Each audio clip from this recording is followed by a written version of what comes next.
You're really disturbed by that film. It was upsetting. Should we explain what we're doing? This is a special. You explain to me. Explain to me what we're doing. Welcome to Lost and Found and Rewound, a podcast that has its third largest month of downloads 8 months after its dramatic conclusion on October 4th, 2021. It's a slow burn, right? Is that what they call it? Slow burn. I'm Evil, Chris Lost. I'm Found Jim. I'm Rick Rewound. You guys are going to take on the names of our two other... Who would you pick? Because I picked Evil. I'm Evil, Chris Lost. I wasn't paying attention. I'm Weenie. Weenie. I guess I'm Freckleface. I think that was the last character in the credits of the movie tonight. Well, then I'm Poppy, if that's what we're doing. Right. I'm confusing it all up. Yeah. It's Woody. Was that who was Woody? Well, no. Was that the driver? Oh, No, yeah, I see what you're saying. See, you already forgotten what you were going to do. Yeah. You said Evil. So you're Woody? I guess so. That means that only leaves Bob. Wow. I don't know, man. I don't think I can. Yeah. Okay, fine. No. Weenie is... Yeah, Weenie. Weenie's better. I like Freckleface. Which was Bob Dylan's Nickname on backstage. They called him Weenie. We're doing a summer vacation special. We're all here in person. We're all in the same room. Yeah. Yeah. Has that ever happened? Yeah, it did happen. The Diva episode. So that's the thing is I got an email from myself. I do this Future Me thing. Yeah. It's a website that you can email yourself and other people into the future. And so I got my 1-year email today from a year ago, and it said that we had recorded the Diva episode a year ago. A year ago today? It might have been pretty close. Pretty close to the day. It might have been this week. A year ago this week. Wait, does that mean the last time that we were all in the same room together was a year ago today? It's possible. Yeah. That's a coincidence, right? Depends on what you believe in, Chris. I don't know. We didn't do it on purpose. Okay. Yeah, then I guess it is a coincidence. It's amazing. I can already tell this is going to be like the 4-hour episode about... It's got to be a 4-hour episode. We have so much to talk about. We do. We haven't even started yet, and we have so much to talk about. Our itinerary is Jim left Chicago this morning. He drove down to where Rick lives. He picked up Rick, and now we're in Kansas City. They drove through Missouri to Kansas City, and tomorrow we'll drive through Lawrence, Kansas to go to Topeka, Kansas, to the Evel Knievel Museum, which I'd argue is one of the best museums in this country, this great country of ours, celebrating one of the greatest heroes of this country. And then we're going to go down to Tulsa, Oklahoma? Tulsa, Oklahoma. And we'll see the Bob Dylan and Woody Guthrie museums there. Rick, I think, was joking when he suggested we do this. and I was like, thought he was being serious. And it happened. So far, it's happened. All good things that happen to me start out as jokes. And Rick also joked that we should watch the film Prime Cut, and he had no idea how much significance it had to this trip. Like, you didn't know that there were scenes in Chicago, did you? And all I knew about it was it was like a prairie noir film, like a noir film, like a neo-noir film, 70s film noir set in Kansas. And it had something to do with meatpacking plants and had Gene Hackman and... Lee Marvin. And I was like, I've never heard of this movie. And was directed by Michael Ritchie, who's a very interesting director. And I was like, I'd never heard of this movie. Yeah, it all kind of came together. Did you say he did Pee-wee's Big Adventure? No, he did the Fletch movies. He did Fletch. Same difference. I feel like he did The Candidate, which is a really great movie. And this movie, Smile, I think it might be Melanie Griffith's first film. The Candidate, is that what the Urge Overkill song is about? Oh, I don't know. Yeah, maybe it's I probably. think it is. Yeah, it's Robert Redford. Robert Redford.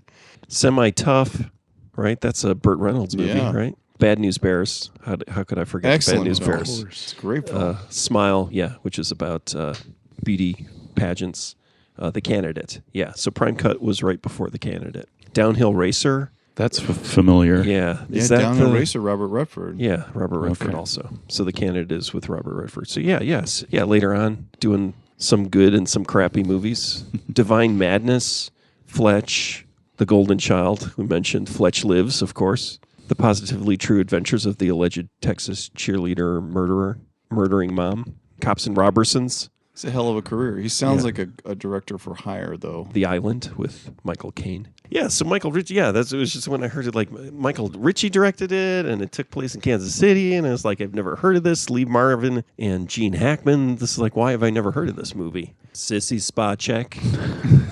Sissy Spacek. She's a famous Russian actress. Cosmonaut. Jim and I, when we were young, we took a plane to England, I think. Yeah. And the movie on the airplane was Coal Miner's Daughter. Do you remember this? Oh, yeah, okay. And the pilot, I think, was German, and he said, the movie tonight will be Coal Miner's Daughter with Tommy Lee Jones and Sissy Spacek. And so I always say Sissy Spacek. I did find it interesting that everybody in this film about people from Kansas either had Texas or a Nashville accent. Drawl. Yeah. Yeah. Is there a difference? I mean, it's... And everybody is blonde in Kansas. Yeah, and that the mob was all Irish, which Yeah. I Yeah. found a little suspect because famously this was the gateway to Vegas, and the Italian mob up in Columbus Park ran sort of everything ran through Kansas City. In fact, the film Kansas City, and then there was they just did a series of Fargo. that show Fargo, just focused on it. But the Chicago mob used to run through here, and they were all Italian, so I don't know where they get off. There weren't a lot of Irish Bringing all these Irish guys mobsters in Chicago? Well, and maybe that was the point, is like, it didn't seem like that big of an operation where you So could just all drive the- your Cadillac. All the cops were Irish in Chicago, right? And then the mobsters were Italian? Is that what it was? Pretty much, yeah. Okay. We can say that now. Yeah, no, I mean, We're characterizing a different time so we can speak as if we're in that different time. what, quarter Irish? What are Yeah, we, we're quarter all Irish? talking about our people. I hate to break it to you guys. I'm only 75% Italian. I'm 25% Anglo-Mutt. English, Irish, Polish, Scottish. So I'm talking about my people as well. I don't think it counts anymore when you got that many different nationalities in you. 23andMe will probably tell us all that we're all Exactly. Yes. Italian. Lithuanian. Yeah, so Sissy Spacek's first film, what did you guys think? How would you rate it? As her first film? Yeah, no. Like as a first film? The film. I think it's good her career got past that. There's quite a bit of nudity. She got to say a few words Yeah, she did other get to than speak. just being completely naked. And she had a few sentences. And Yeah, she did talk in the middle of the movie. Yeah, both her and Gene Hackman, actually, they both had moments, and then they kind of disappeared for a while. And it was Lee Yeah. Marvin's movie. yeah. It's definitely Lee Marvin's movie. Yeah, it definitely feels like a trial run for Badlands. Yeah, lots of open fields and people in open Yeah. fields. But there's more machine guns in this movie than in Badlands. Badlands, they stick with the smaller caliber, right? Yeah. Weapons. Yeah. Handguns. Yeah, handguns. Maybe there's a shotgun in Badlands. I have to watch Probably. it again. I haven't There's seen it in a got to while. be, right? Yeah. I do think she was like one of the most beautiful human beings on the earth. I mean, she's just in Badlands and in this film, gorgeous. I'm not talking about the nude scenes or the literal male gaze that we saw, where we see a man looking straight at her breasts through a sheer dress. And then the camera does the same thing. The camera does Yeah. the same thing. It's like defined male gaze. Oh, Yeah. and did we decide whether or not this film passed the Bechdel test? Oh, well, is it Violet? What was her friend's name? Yeah. Yeah, Violet was her. Did they ever talk to each other? No, but she does talk to the woman who runs the orphanage, Oh, that's right. right? Or no, she just punches. She just punches her. So she's- does that count? I don't know. He says, they say, like, she says, I remember you. I remember you too, and punches her. That Yeah, was it's not really a fight over a man, so I think it's true. I think it passes. It might pass the Bechdel test. This Does it? film. Yeah. Is it a conversation or is it a? Yeah, it's a conversation before she punches her. Uh-huh. Yeah, maybe the most problematic movie to pass the Bechdel test. Right. That's what it's known as. That's what it's known for. I wanted to do a quick pop quiz for you guys. We haven't done one in a while. Is that what we Yeah. call it? Pop quiz? Sure. I can't remember, but it was upsetting because it really was just you asking us questions. It's not like you didn't have to answer any questions. So we're back to that issue, but we'll work through it at some point. This is called How Much Younger? How Much Younger? Oh, man. So I'm the youngest of the three of us. I'm 51 years old. We'll use my age as the example, and we'll say, how much younger was Lee Marvin than me in this movie? Oh, my God. And while you guys think about your answer, I will do some math here because So you don't know the answer. I have to. I know. You got it. I have all the data required to get to the answer, but I have not calculated the You answer. can't do the math.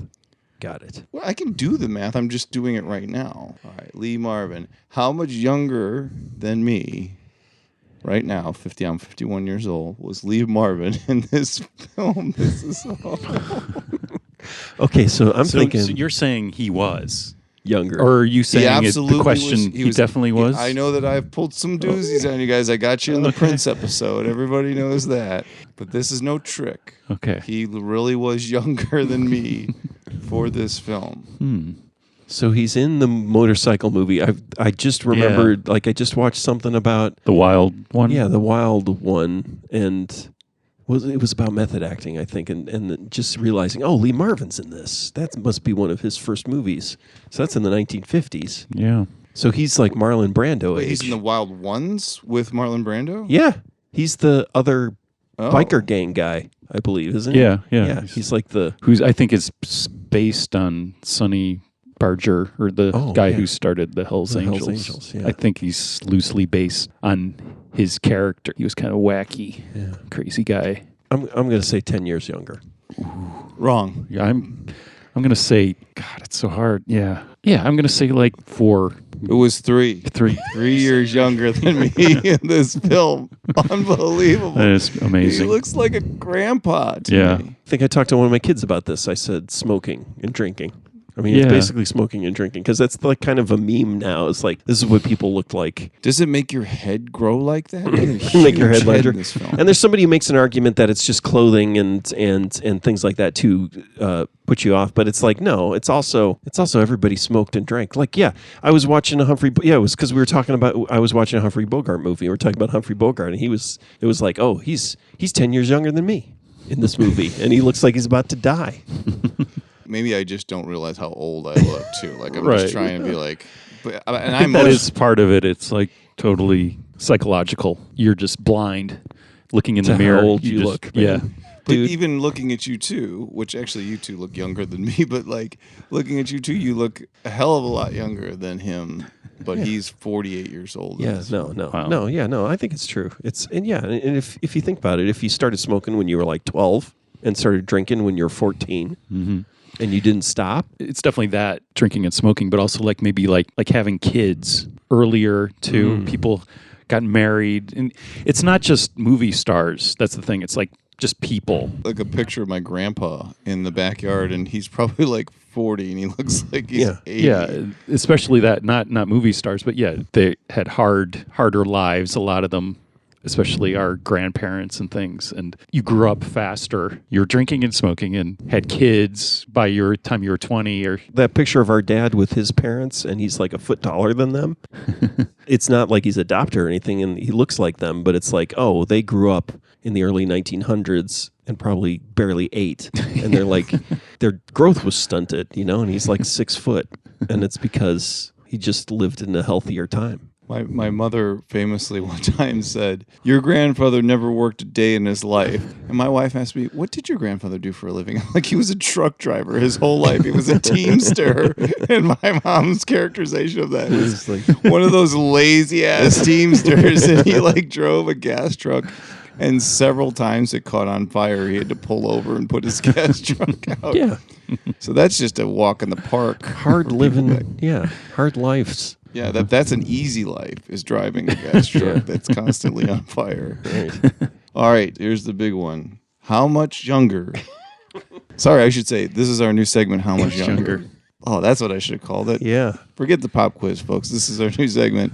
No, this is our long... Oh, man, I don't even remember the bits anymore. God, You're going to edit it, damn man. You're going to do so great with the editing. Now it's time for our age-old segment, How Much Younger? How much younger was Gene Hackman than I am today. I am 51 years old today. Happy birthday. It's not my birthday. birthday. We've gone over that on other episodes. You guys don't remember when my birthday is because I surprised you twice, which means you didn't care to remember the first time. Sorry. How much younger was Gene Hackman? I'm going to say he's exactly the same age as you. No. There's no way. He's younger. I'll say he's 6 years younger. That's too much. Gene Hackman was Dustin Hoffman's roommate, right? I'm going to say 10 again. 9. Wow. 9. 9 years younger. Wow. Amazing. He's a little harder to tell. Yeah. He's kind of like always old. Yeah. He's like always this. He's one of those always the same age guys, like Wilford Brimley. Icons of American acting, film actors. Gene Hackman, Wilford Brimley. They are icons. Gene Hackman. Put him on Mount Rushmore there. Gene You Hackman got was Gene Hackman up there, and then you got Wilford Brimley. Gene Hackman was in the Royal Tenenbaums. I'm not dismissing Gene Hackman. I'm saying What maybe was the one, Wilford French Brimley. Connection? Maybe Wilford Brimley's not quite up there with Gene Hackman. Cocoon, They're both. No, Wilford Brimley was in Cocoon. Yeah, Quaker Oats. yeah. Gene Hackman looks old in Bonnie and Clyde.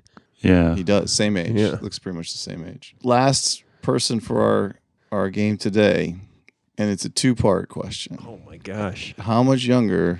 Yeah, how much younger is Sissy Spacek than I am today? I'm 51 years old. And then the first question you should answer is the difference in our ages more than her age in the film? Her character or her? No, her the actual human age. being, Sissy Spacek. So it doesn't have anything to do with the film, really. How old was she in 1972? Is that what you're asking? That's how I calculated everybody. I didn't get their ages. So how in is the this film. different? It's not Oh, different. you're saying- Oh, I'm just saying. is she- There's a second question. I'm saying, do you think the difference in our ages is more than her age at the time of the film? Yes. Yeah.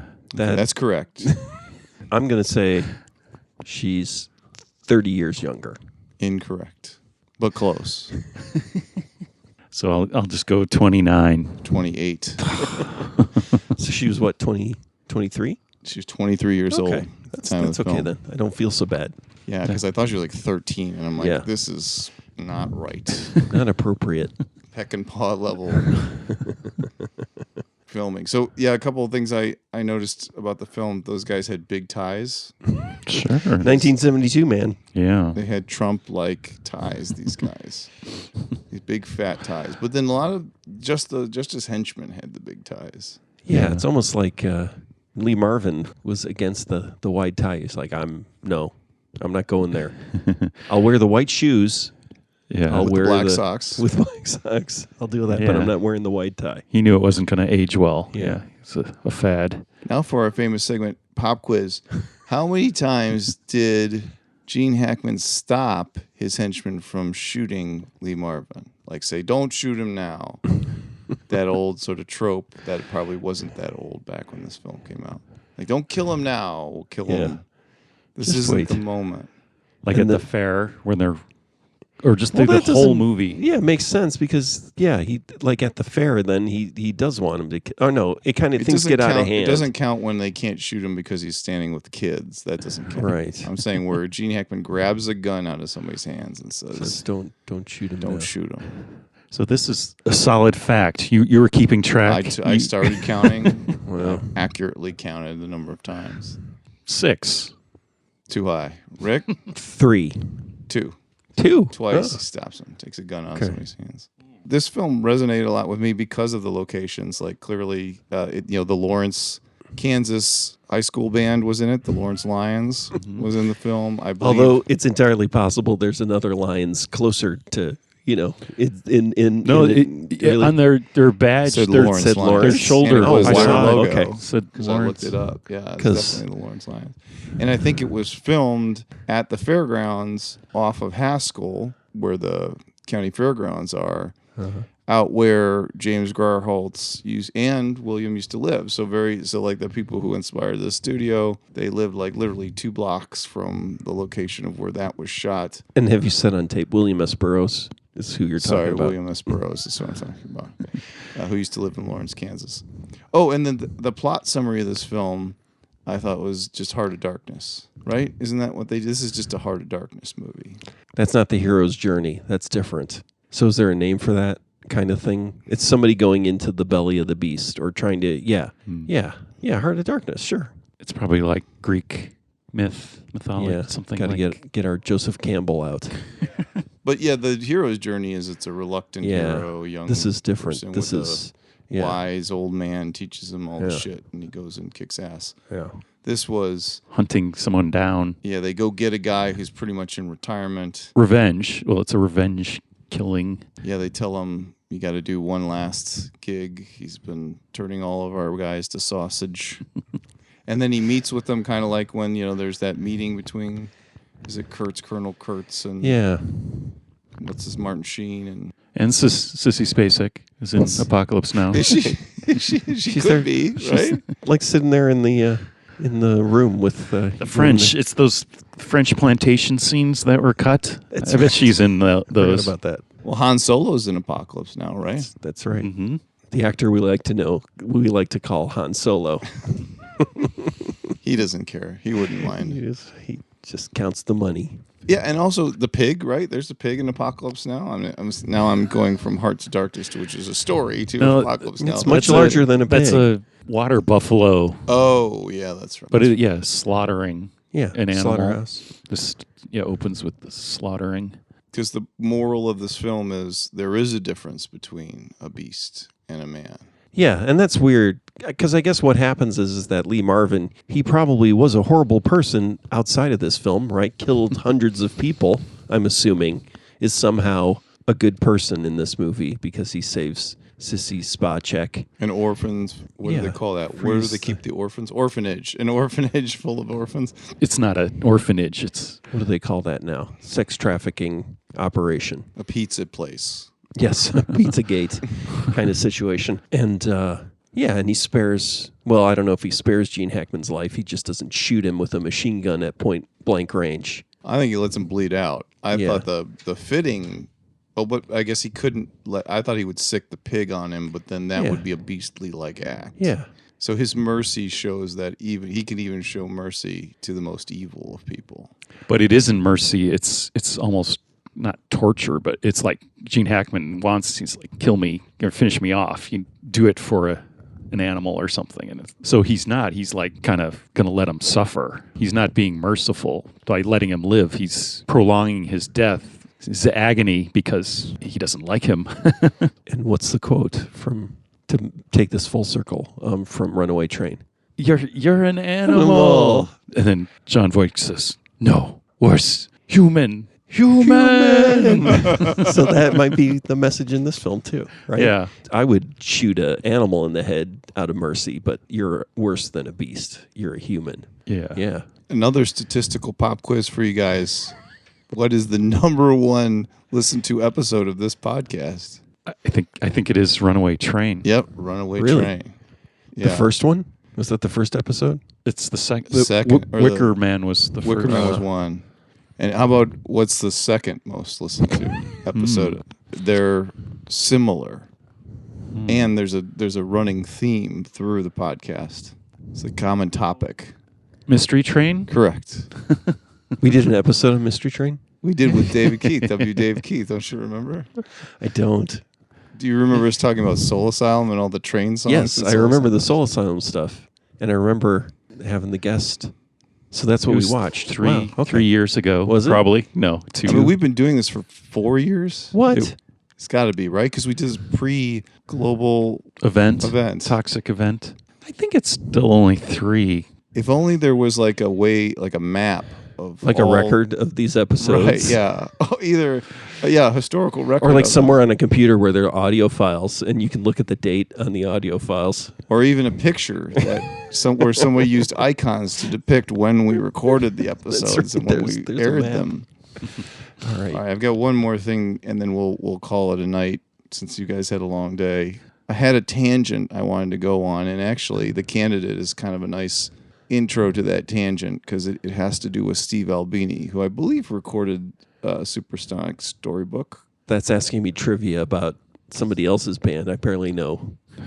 I think he did. Well, we'll just say he did. Even if I'm wrong. I was listening to the podcast No Dogs in Space the other day, and they were talking about, which is a great podcast, by the way. They'd cover the beginnings of punk rock with like the Sex Pistols and the Ramones and sort of all the CBGB bands and that era. And now they're covering post-hardcore indie rock. So the Replacements was a great episode they did. And they brought up Albini, and they said some really nice things about Albini. I didn't realize they had released the Albini mix of In Utero. And I listened to that, and it's actually, without any pretension, really good. Then they sort of laid into, like, they started talking about Steve Albini as an asshole. They kept, like, saying, well, and of course everybody knows he's an asshole. And, you know, they brought up some examples of how he was very vocal about bands and whatnot. And I just want to say, I don't know Steve Albini. I have interacted with him a couple times, have worked with him a couple times. I've never known him to be an asshole, and I know that at one point in time, I asked him for some help, a couple favors where he was not compensated for it. He probably didn't have the time to do it, and he absolutely did it. So I just want to go on record in terms of people who talk about indie music and podcasts. There's this weird sort of thing out there about him that he's like this legendary guy who's kind of an asshole. In my interactions with him, I think he's a really nice guy. He was definitely much more, what do the kids say now, salty when he was younger. And I don't think he suffered fools. Mm-hmm. I think the reason why we got along with him was because we were just kind of normal goofballs. We weren't, like, I think a lot of times he would get into, I'm just guessing about this, but like weird situations with people who didn't necessarily be able to separate the art from the artist. Sure. But also he's opinionated. Yeah. And so he did have opinions and has opinions. And has no problem sharing them. Yeah. And I think part of the problem maybe people have is that he's quite often right about what he says. I'm not talking about the opinion stuff. It's just like his reasoning for doing things is well thought out. It's not like just simply like I'm doing this because I'm right. He has reasons to do it. To me, it always boils down to is like the problem people always had is like, well, you don't record with Steve if you want to do some kind of Sgt. Pepper like music production. You record with Steve when you want to document the musicians in the room.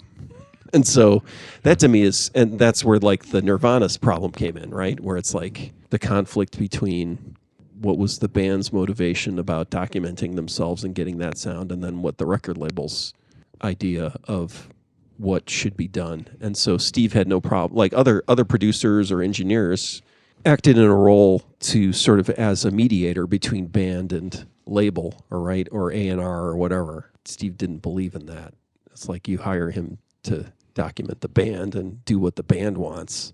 And so anyone else who didn't want that would come into conflict with him, and he'd be vocal about it and have a platform. Then all the people who do PR and marketing are going to say, this guy's an asshole, But he was also opinionated, so that's, part of it. And maybe he was the victim of being too direct about that stuff, because at the end of the day, if you look at the people, the paths he was criticizing didn't end well. The whole experiment of trying to take all these SST and Touch and Go, I guess, SST and Touch and Go, the Sub Pop bands kind of actually did make it, kind of, but they're not around anymore. Yeah. But putting them on majors, it didn't really pan out well. I had an interesting conversation with him because we were talking about John Fine's book, which I can't remember the exact title, but it's sort of like about the Your band sucks. But then the subtitle is like about the failure of indie rock or something like that, right? About how indie rock didn't succeed, and he was just really specific about how that attitude was incorrect, saying that this movement and this music failed because it was not commercially successful. It didn't become huge like Nirvana did, right? And a couple other bands, but it didn't become the hit music. And he's like, that's a flawed way of looking at it. That's not failure. This movement did amazing things. It was amazing music. And that idea that it failed because it was not, these bands weren't on the level of Kiss or whatever, the Beatles, right? It means it failed is incorrect. I agree with that kind of stuff. Yeah, I think he was right. I mean, he gave us good advice. But then the other thing is that we took his advice and adapted it to our situation. I think part of the problem also is that you should find a model, right? A role model or a mentor or a pathway, somebody who's done something you want to do, and kind of take knowledge from what they did, but don't try to duplicate or expect to have everything happen the way you had. So he's in a very specialized or rarefied, lucky kind of position to be in. Yeah, there's a little bit of easy for you to say when you think about some of Steve's opinions, but at the same time, a person's entitled to their opinions. Yeah. That's the thing, is he's honest about stuff. I mean, I think one of the most profound things I heard him say a few years ago is like, oh, that was, this happened around the third time I went broke. And it was like, oh, Steve, he's had ups and downs being an engineer and trying to run a recording studio and having a huge explosion in sort of fame and getting hired to do all these high-profile projects. And then after that, people thought he didn't want to work with smaller bands. And so he struggled. He's had hard times too. And that's what's great about him, I think, is he's also honest about, saying stupid things in the past too. He's completely honest. And it's like, I admit it. I wasn't 100% perfect when I was 25, right? Unlike most of us. Yeah, everybody, yeah, exactly. And it's also that idea that we have a tendency to idolize people and create a narrative around them. He doesn't mind punching holes in the mythology, or doesn't believe in it, all this rock mythology, and doesn't believe it about himself either, I don't think. Yeah, you have to take everything with a grain of salt. To your point about I think indie rock worked, right? Like, I think we have all those records, we have all those bands, and that's the one thing that stuck out to me when I listened to the In Utero, I guess it's called the 2013 mix of the record. One is, the story is that the label only touched 3 songs and the rest was the same. That's not what I heard. I heard a completely different record. I heard a record that was dry. I could hear a lot more of what it sounded like they were trying to do. Like, how you can hear, like, if you listen to the Replacements that Don't Tell a Soul, the Chris Lord Algae version of it is just drowning in reverb. And then if you listen to the old mixes of it or the original mixes of it, you're like, oh, that's what they were trying to do. And all that post-production is what made it sound so foreign. You kind of get a little bit of that when you listen to the entire album of In Utero as it was originally released. But at the same time, I had this revelation. I'm like, there's no way they could... I can see why they panicked, because they listened to that 2013 version of the record, the label did, and was like, you can't follow Nevermind, this reverb dripping huge anthem record, with this awesome, dry, incredible noise experiment with some beautiful melodies and everything, and some really weird kind of Beatles stuff stuck in here and there. There really were some Sgt. Pepper moments in the Albini mix of that record that they took out. But I can see why they panicked, because they're like, is this going to sell millions of copies? I don't think so. But I think it would. I don't know. I don't know what the answer is. I'm not sure if it would or wouldn't have. It feels like they could have released anything and it would have sold a certain amount of copies. People always, when they talk about major label artists and being on major labels, I always say, the problem is not that they always interfere with you. It's the biggest problem is indifference. Like, getting anyone's attention at the major label and getting them behind you is almost impossible. But unfortunately, what happens is if you do achieve some sort of success, then everybody wants to be involved in the process after that. You're not just the dog that caught the car. You're the dog that caught 30 cars. A lot of times bands start screwing up because they're trying to get the attention. So they're being ignored by the label, or the label's given up on them, and they start doing really stupid things in order to do what they think the label wants them to do to make them famous, right?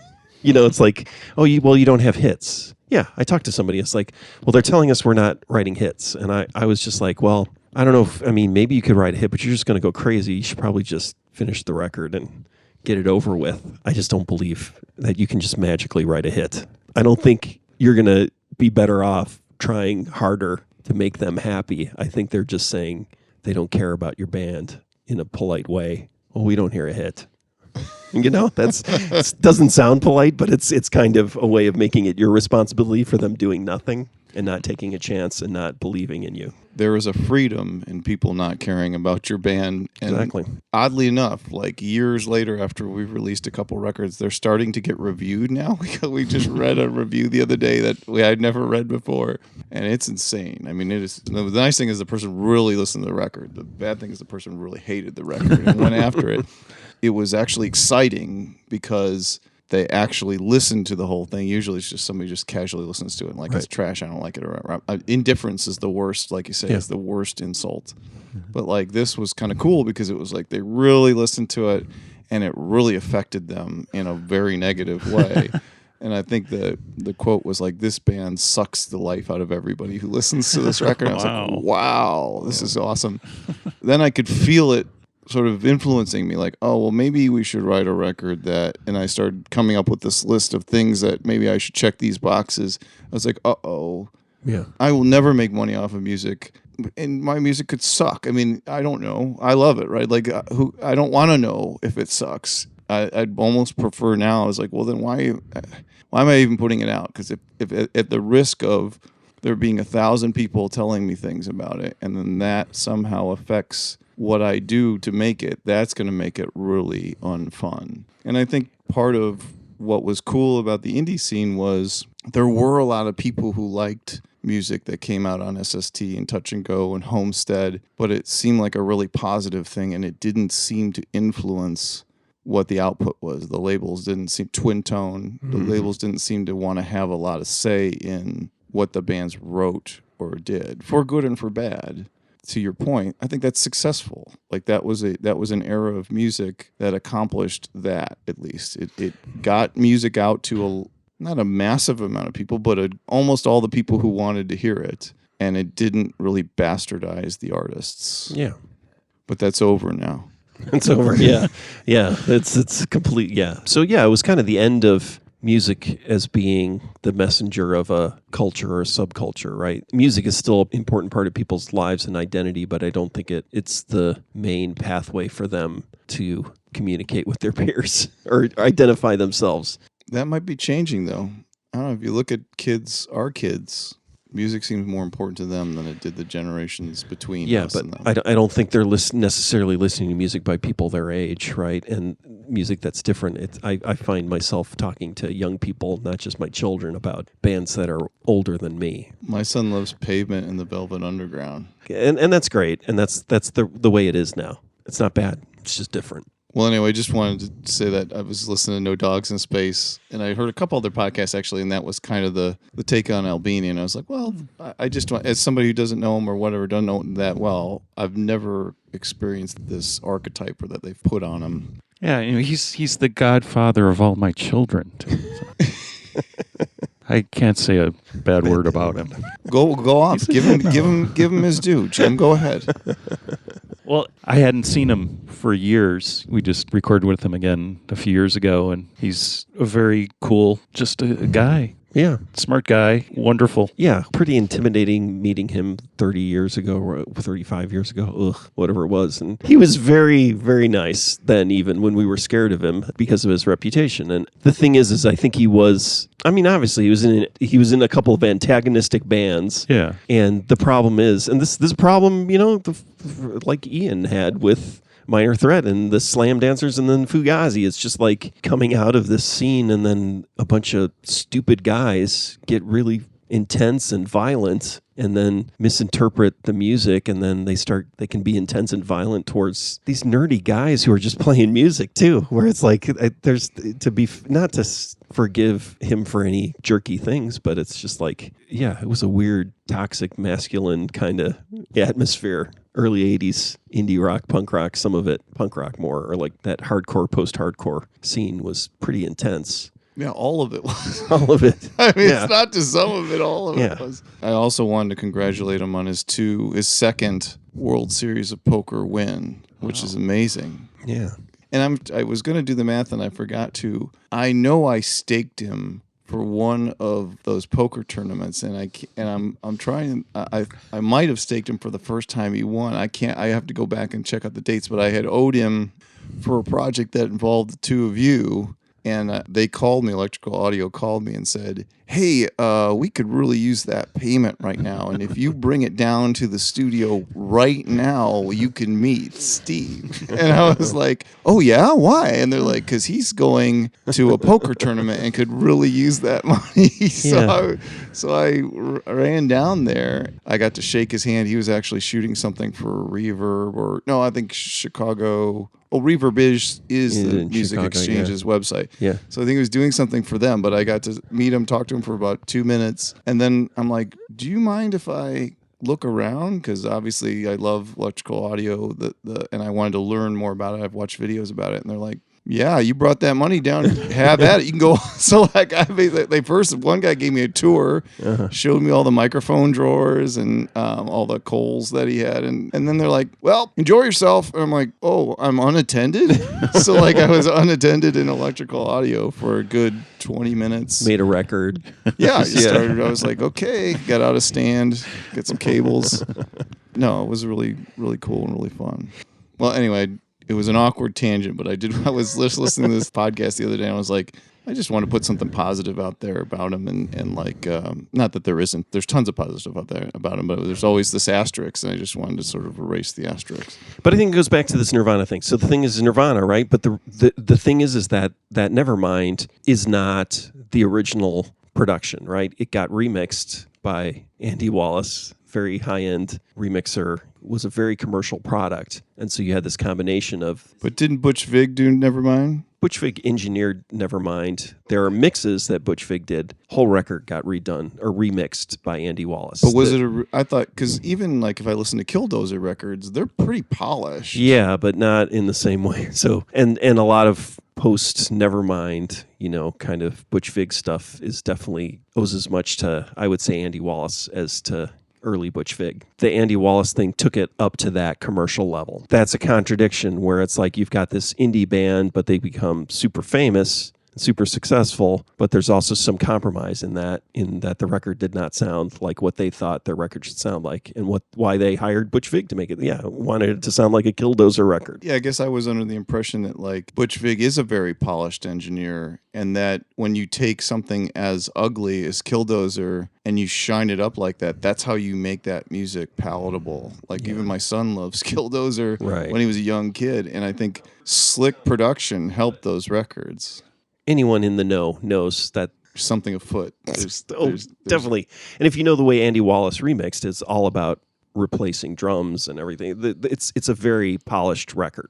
And so there's a contradiction there. So Steve also got a lot of fame from being that asshole character, right? That character in his songs and being aggressive and caustic. The problem is that if either you become that person, which people do when they have those characters, or you don't, but people still believe you're that person, right? So it kind of just with success, a lot of times it just happens, right? There's a conflict between the reality and then the kind of extra layer on there and the layer of fame. It kind of almost doesn't matter in a way. Not that it doesn't matter. It's part of it. It's like that asshole character that people believe in was part of the appeal. Right. Yeah. I mean, it goes back to that Bill Murray quote. If you want to be rich and famous, try being rich first and then decide if you want to be famous, because the fame part of it sort of distorts who you are. Anyway, Steve Albini, just to wrap it into our trip here today, American hero.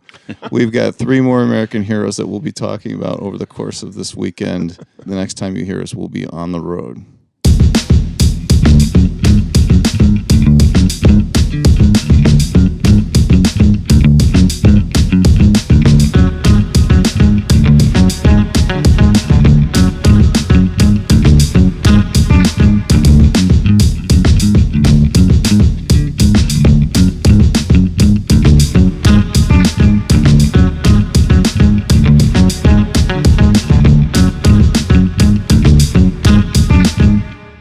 All right, we've just come out of the Evel Knievel Museum.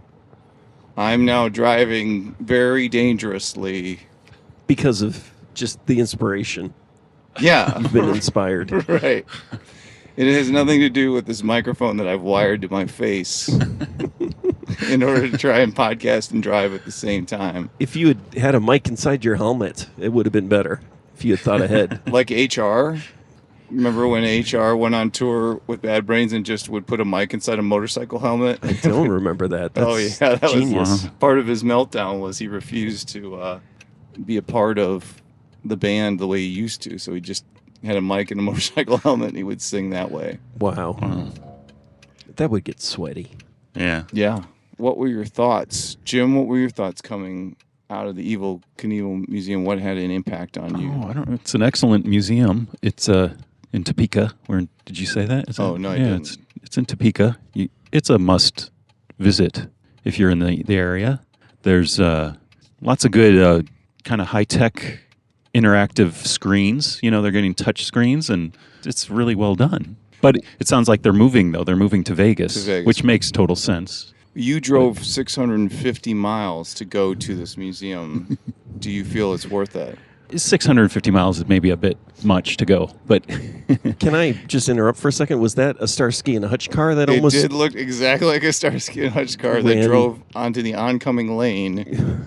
Had nothing to do with the setup being dangerous. Sorry to interrupt the nostalgia with other nostalgia from the 70s. What did Evel Knievel mean to you, Jim? Was he ever special to you? Like, for me, he was a hero. Was he ever special to you, Jim? Was he ever? Yeah, was he ever special to you? Was he ever special to you? Yeah, for a year or two in 1976, whenever it was, 75. A brief shining moment. Yeah. We were trying to remember which. They had some of the toys in a display cabinet. Pretty good selection of toys, and we were trying to remember which ones we had. Or we had the motor, if it was just a motorcycle one, or the kind of toys that you crank and then let go and they go shooting off. But you thought you might have the Snake River Canyon X2 rocket. Yeah, I thought we had a special. I remember which we had. Special one that kind of had a parachute that shot out the back, like a funny car. Might be right, yeah. Because then it was big because it had a doll that came with it, and that's what Rick and I at some point attached the parachute from the car onto him. And just was throwing him up in the air like a paratrooper, and he got stuck up on the roof, of course. Rick mentioned 5 years later, when the roofers came to redo the roof, they rescued him. Yeah, found rescued him. Evel. He came back down to Earth. You couldn't get your old man to get up there and get him down? Or would he have taken the belt to you both if he knew what you'd done with Evel? It was the back part of the house. It was pretty high up. Yeah, it wasn't the second story. That wasn't... I don't think it would have been worth... He probably wouldn't have... It was like, It's not dad territory. I think he drew the line at the roof. My wife used to insist that I get up on the roof to put up the Christmas lights, and I did it 1 year at our last house. I almost killed myself several times. I will never do it again. Just like Evel said in England, ladies and gentlemen of this wonderful country, I will never do that again, after he severely hurt himself in the Wembley jump. But he did he? Or did he retire? Yeah, it was like a few Oh. years later, or a few months later, he was back. Or what did the guy at the place call it? Weblemy?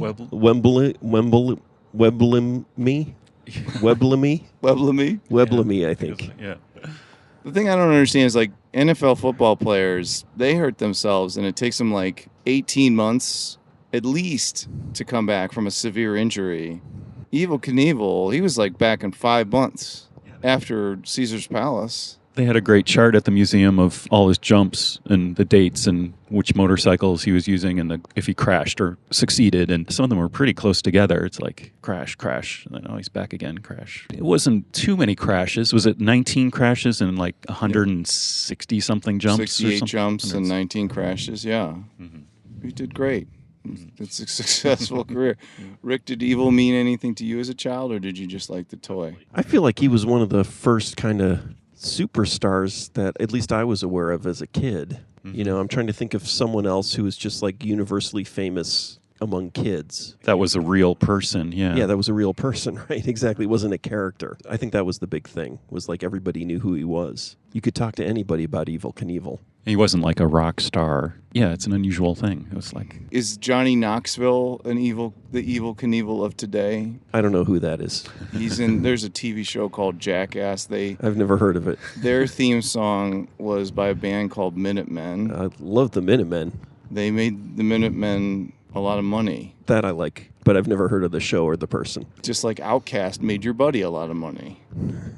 Right? At least it's good that people pay tribute to these fantastic indie rock bands. But back to Evel Knievel. I think Johnny Knoxville is the new Evel Knievel. He probably is. If I knew who he was, he probably is. If you were to venture to guess. But he's already old and finished, right? So that's like an old person reference. If Evel Knievel's an old person reference, I think Johnny Knoxville's an old person reference too. Well, I think a Jackass movie came out just last year. Really? Yeah. They had the last display at the museum was like kind of that exact thing. The people now, there was a picture of Johnny Knoxville there and Shaun White, a snowboarder. So they were making those kind of like, I don't know if I didn't read if they said they were inspired by him but yeah, Shaun White's much younger. He wouldn't, sure he knows who Evel Knievel is, but he wasn't. He's not our age. But they were making parallels to like snowboarding, that acrobatic kind of jumping stuff, like aerial skills, and well, some of the motorcycle jumps they showed by people who were influenced by Evel Knievel were 1,000 times more impressive than an Evel Knievel motorcycle jump. Did you notice that? I did. The guy's twirling in the air. Yeah. There was one where he would fling the motorcycle out in front of him and then did a complete 360 and then remounted the motorcycle. Mm-hmm. It was insane. It was incredible. Yeah. So they've since mastered the art of motorcycle jumping to the point that now it's not that spectacular anymore, I guess. You're just kind of dismissing Evel Knievel. No, I'm just... not that big of a deal. Well, no, it was in his day. I just think that nowadays anybody could just get on a motorcycle and do something spectacular. And I think kids these days... And most people these days want to see people crash. I guess that's what people wanted to see with Evel Knievel, too. Of Maybe. course, yeah. Yeah, he even said it himself. He was like, well, if I had made it and jumped the canyon, they would have said, oh, well, I could have done that. And if I crashed and died, they would have said, oh, well, the daredevil died, but I did it. I'm sorry. I'm alive. He, apologized for being alive. It's a good Evel impersonation. I love Evel Knievel. I had the film... Actually, Evel Knievel's Greatest Hits, we had this VHS tape. My friend had it. And we had this tradition to where whenever we would visit each other, we would steal it from one another. So, we'd have to have it prominently displayed in the house, and we'd kind of watch each other. But then eventually, one of us would steal it from the other, and then we'd have it in our possession for a while. But he got it back. It was 27 minutes long. You can watch it on YouTube. And it's got all of his crashes and all of his incredible quotes. Man. It's pretty much all you would want to watch. And of course, for me, the Evel Knievel nostalgia also includes the Digits. Great band from Central Illinois who had a song called Evel Knievel. When they wrote that song and started playing it, it was like, wow, this is perfect. It was like right at the beginning of Gen X nostalgia. It was very well done. Was it on Hornet Pinata? Or was it on I think so. Fizz Job? I think no, it's not. Fizz Job's the first record. Yeah, it's the later. Or And Hey Judester. It's not on Hey Judester, so it must be on Hornet Pinata. Yeah. Yeah, I just made that Outkast reference, right, a few seconds ago, alluding to the Digits. Another thing I noticed, and I'm wondering if the Digits I'm sure they've noticed this, but there's a Digits reference in Utero. Really? Yeah. So the song Serve the Servants is about his parents. It's about Cobain's parents. And then there's a line that says, I tried hard to have a father, but instead I had a dad. I've got to think that that's a Digits reference, right? I mean, Maybe. Had a Dad is sort of an iconic Hey Judester. If you had Hey Judester, that was kind of the pop hit. And it's about being disgruntled with your father, and that's kind of the sentiment of the Nirvana lyric. Yeah. You don't think so? I don't know. Maybe. I've never thought about it. I mean, two questions. One is that what happened? Is Cobain referencing Rick Digit, who may or may not be Rick Rewound? We don't know. We don't know. Oh, wouldn't that be cool if I was Rick Digit? That would be cool. But no, sorry. I don't want to upset Rick Digit and imitate him. And then the second question is if it is that, I swear it's got to be that reference. Because Cobain, he paid homage to all of Meat Puppets and the Wipers, and he always, Daniel Johnston, he made all these bands sort of big, of course. Yeah, maybe. I felt like maybe the Digits weren't quite on his radar as much as those other bands. Well, the Meat Puppets are from Arizona. Yeah. The Wipers were from, Washington? Or were they from Portland? I can't remember. They were definitely from the Northwest. Yeah, and so was he. Yeah. Digits were from Mattoon, Illinois. One of the best bands on Touch and Go, right? It's true. Digits It's are true. a Touch and Go band. It's true. And they knew who Steve Albini was. That's right? true. He was a Touch and Go artist. Yeah, you're probably right. I'm going to say it. I'm putting Yeah, because Steve did Hornet Pinata, right? Is that Steve's record? Which is I don't know. Hey Juster is Ian's record. Really? I didn't know either of those things. That Ian Did Steve do? Oh, maybe Steve didn't do Hornet Pinata. I can't remember. Yeah.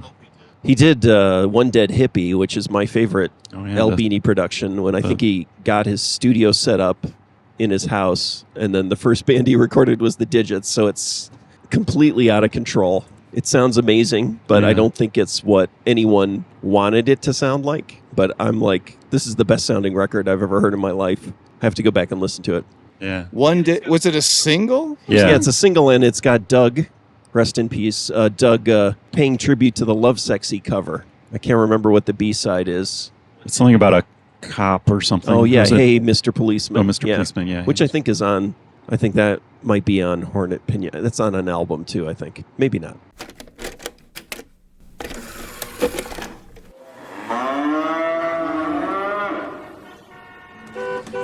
Kansas City. Food-wise, a city famous for its barbecue. But that's about to change. My name is W. Dave Keith, host of the podcast Taco the Town, and I believe that Kansas City is one of the most underrated, underappreciated, up-and-coming taco towns in the USA. On Taco the Town, we will shine a light on all the amazing tacos Kansas City has to offer. Kansas City is a great taco town filled with a variety of untapped taco stylings and flavors, and on the Taco the Town podcast, we won't stop until we've tasted every taco in the town. No taco table will go unturned. Each episode, we review a new taco joint with a special guest. We share taco memories, discuss taco topics, and put tacos to the test. We check the latest stories in taco news, and no taco is off the table on Taco the Town. If you love tacos, like I do, you're gonna love Taco the Town. Available on iTunes, Stitcher, Podbean, and Google Play. That's Taco the Town.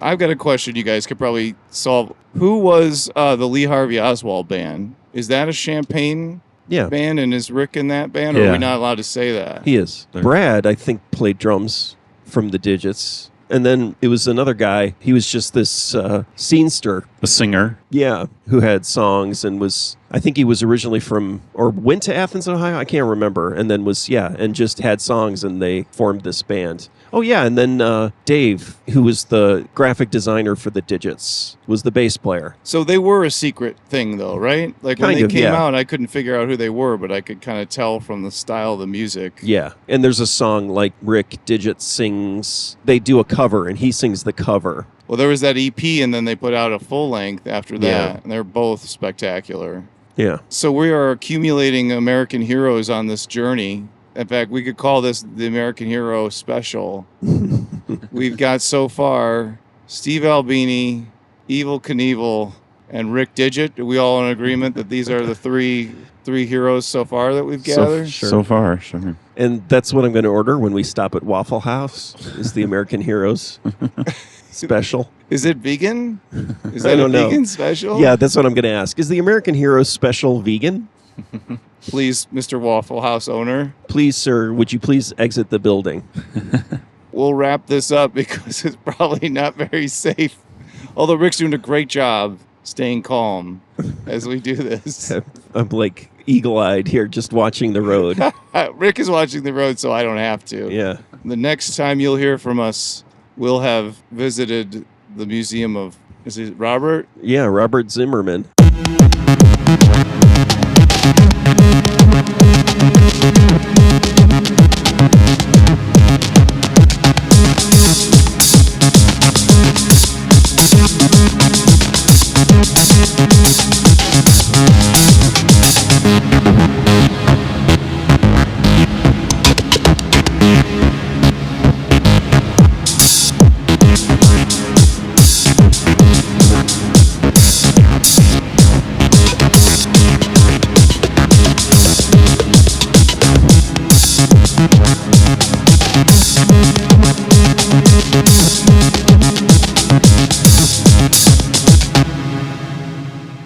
All right, hot seat. Already, man. Putting aside all of your biases about the two American Bob heroes, Dylan. the two American heroes that we visited today, Bob Dylan. and just only considering the facilities Bob Dylan. of each museum, which museum would you say was better? Oh. I'm pretty superficial, so I'd just say Evel Knievel. What pushed it over the top for you? It was just, there was a lot of chrome, and there was red, lots of bright red, shiny stuff, like a big truck. Why didn't they have Bob Dylan's truck in the Bob Dylan Museum? That's an excellent question. Because I was thinking, well, maybe Bob Dylan's at a disadvantage because, he didn't ride motorcycles and there's not a smashed up rocket. But Bob But he Dylan did, ride and motorcycles. he got in a motorcycle accident. Yeah. Why don't they have didn't his we- Triumph? Why didn't it say number of jumps 0, number of accidents 1 for Bob Right. Dylan? But actually, it said, I learned something new at the Bob Dylan Museum today. He had 2 motorcycle accidents. His friend, the drummer friend from high school, talked about a crash. He had a motorbike crash in high school. So it was he had 2 crashes. And Richard Farina, who was married to Mimi Farina. Mimi was Joan Baez's sister. Richard Farina was a novelist, a friend of Thomas Pynchon too. Like he dedicated, I can't remember what Pynchon book is dedicated to Richard Farina, but he died in a motorcycle wreck too. That's right. Like around that time, he died. Parents of Dennis Farina. No, Oh, that's the name I was trying to remember. He's passed away too. He was a Michael Mann. He was in the very first Hannibal Lecter film. Yeah, but he was in Thief. That was what started his career. He was a Chicago cop, and Michael Mann cast him. So Michael Mann cast Chicago cops as criminals and Chicago criminals as cops in his movies. That was his joke. Dennis Farina is to Thief as Sissy Spacek is to Prime Cut. That's true. Well, so Bob Dylan's truck, this, Rick Rubin, his studio, the one that used to be the band's studio, the L.A. It's not L.A., but it's in Songs that for area. Big Pink? No, not the studio in New York, in Woodstock or Saugerties. Trivia people, I think it might not actually be in Woodstock, but Tangent, no. I didn't know Bob Dylan painted that album cover. Yeah. Oh, it's truly awful, isn't it? It's terrible, but Yeah. I didn't know he did it. Yeah. It explains a lot, though, right? It's like, why is this painting on the record cover? And it's like, oh, it's Bob Dylan. Okay. They had a studio in L.A. That's the studio Rick Rubin has now. But he's got Bob Dylan's old truck, and he has that as a mixing room. He's like, it's kind of like an old van type touring I've seen van that thing. on like a documentary of some that's, sorts That's why it's not in Tulsa, Oklahoma. It's being used. by Rick Rubin. Yeah. Maybe he'll donate it when the Bob Dylan Museum moves to Vegas. Vegas. The Evil Museum. The Rick Rubin Museum will have a Slayer room in it. That's what'll make it better than both museums. Extra $5 for the Slayer room. It's a virtual headset. You get on a virtual double kick and you just go. Rick, hot seat. Your answer to the hot seat question. I mean, the Evel Knievel stuff, the museum did have more interactive shenanigans, which I do like to see. And the toys. There were no Bob Dylan toys. That's right. There were no Bob Dylan toys. I respect that. Well, there probably was a Bob Dylan toy, like the action figure from Pat Garrett and Billy the Kid.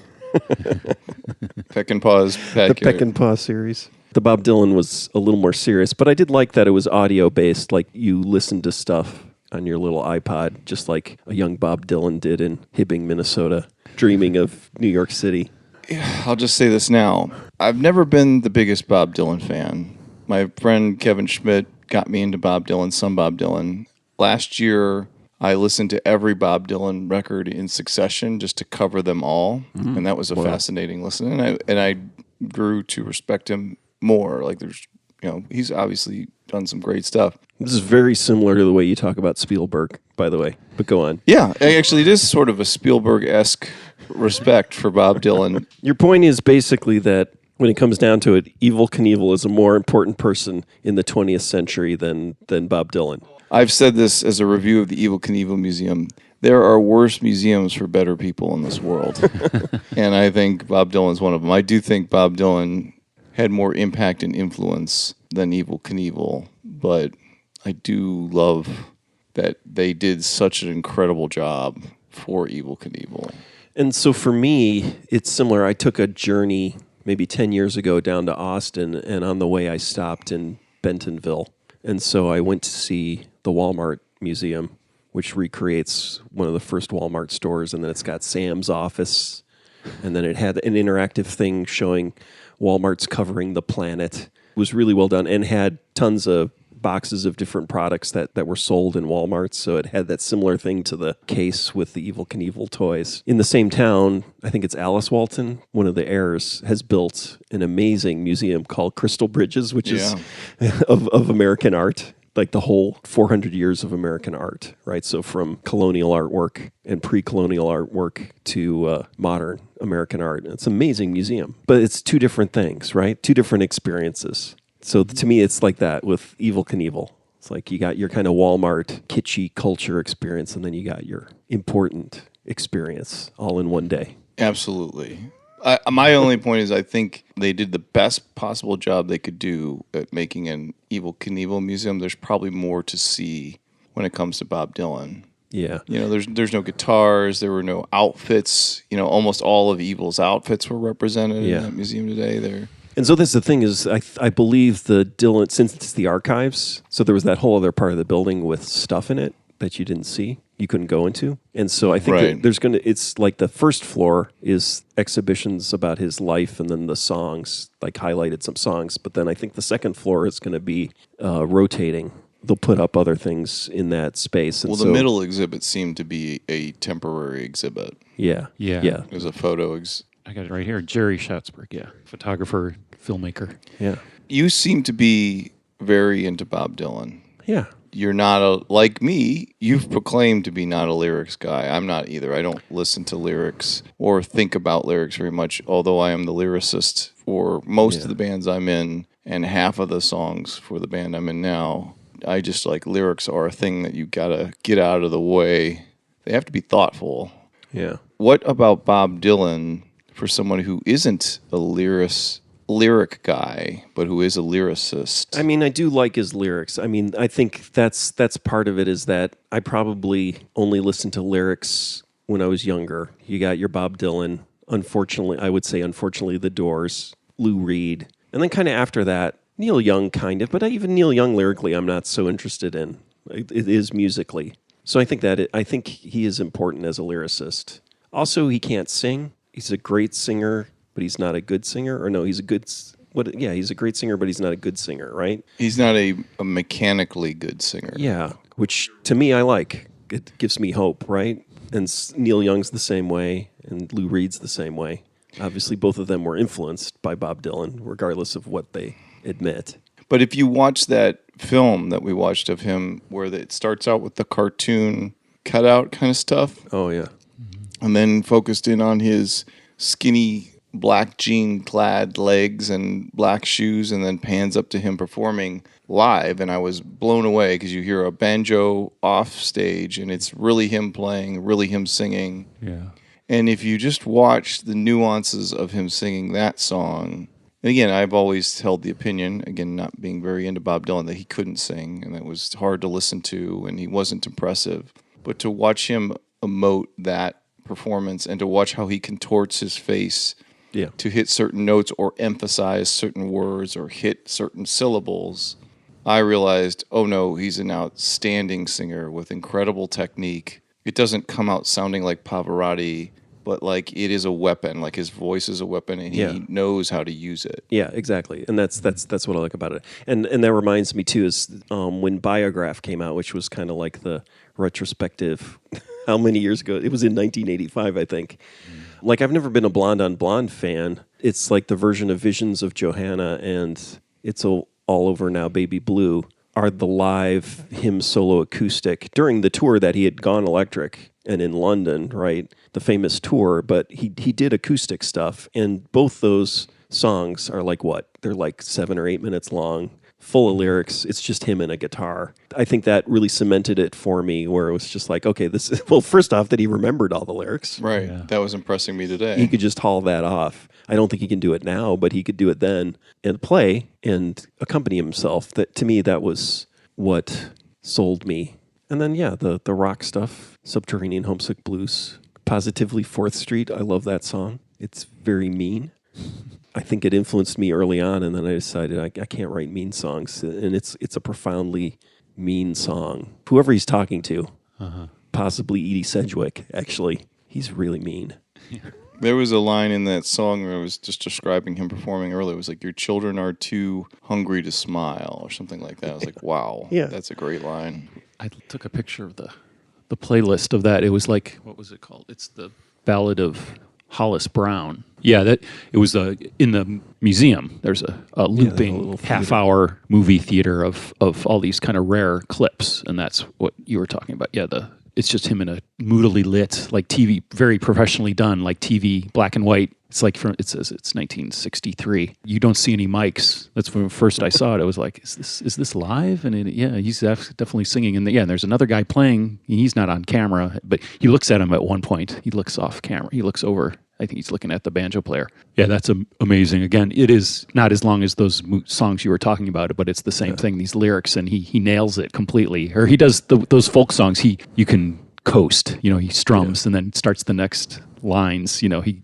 pauses. You can fake it. You can kind of give yourself some time to think of the next lines. It was still impressive. We're talking about museums, but then now we're already getting into the woods where it's like, Bob. And I'm just remembering they also had the footage. I got obsessed with this a few years ago on YouTube. Is his appearance? I remember the appearance on David Letterman when he had the plugs back him up and this guitarist from L.A. and then reading the story about that record that has Joker Man on it that Mark Knopfler did. I have that record, and it's just I don't like it. It's just like super Mark Knopfler-y, not a rocking Dire Straits way. And it's like, ugh, whatever. But then I remember when he was on David Letterman, he played with those guys instead, these kind of punk rockers. And then reading about it, where it was basically like he just called them up.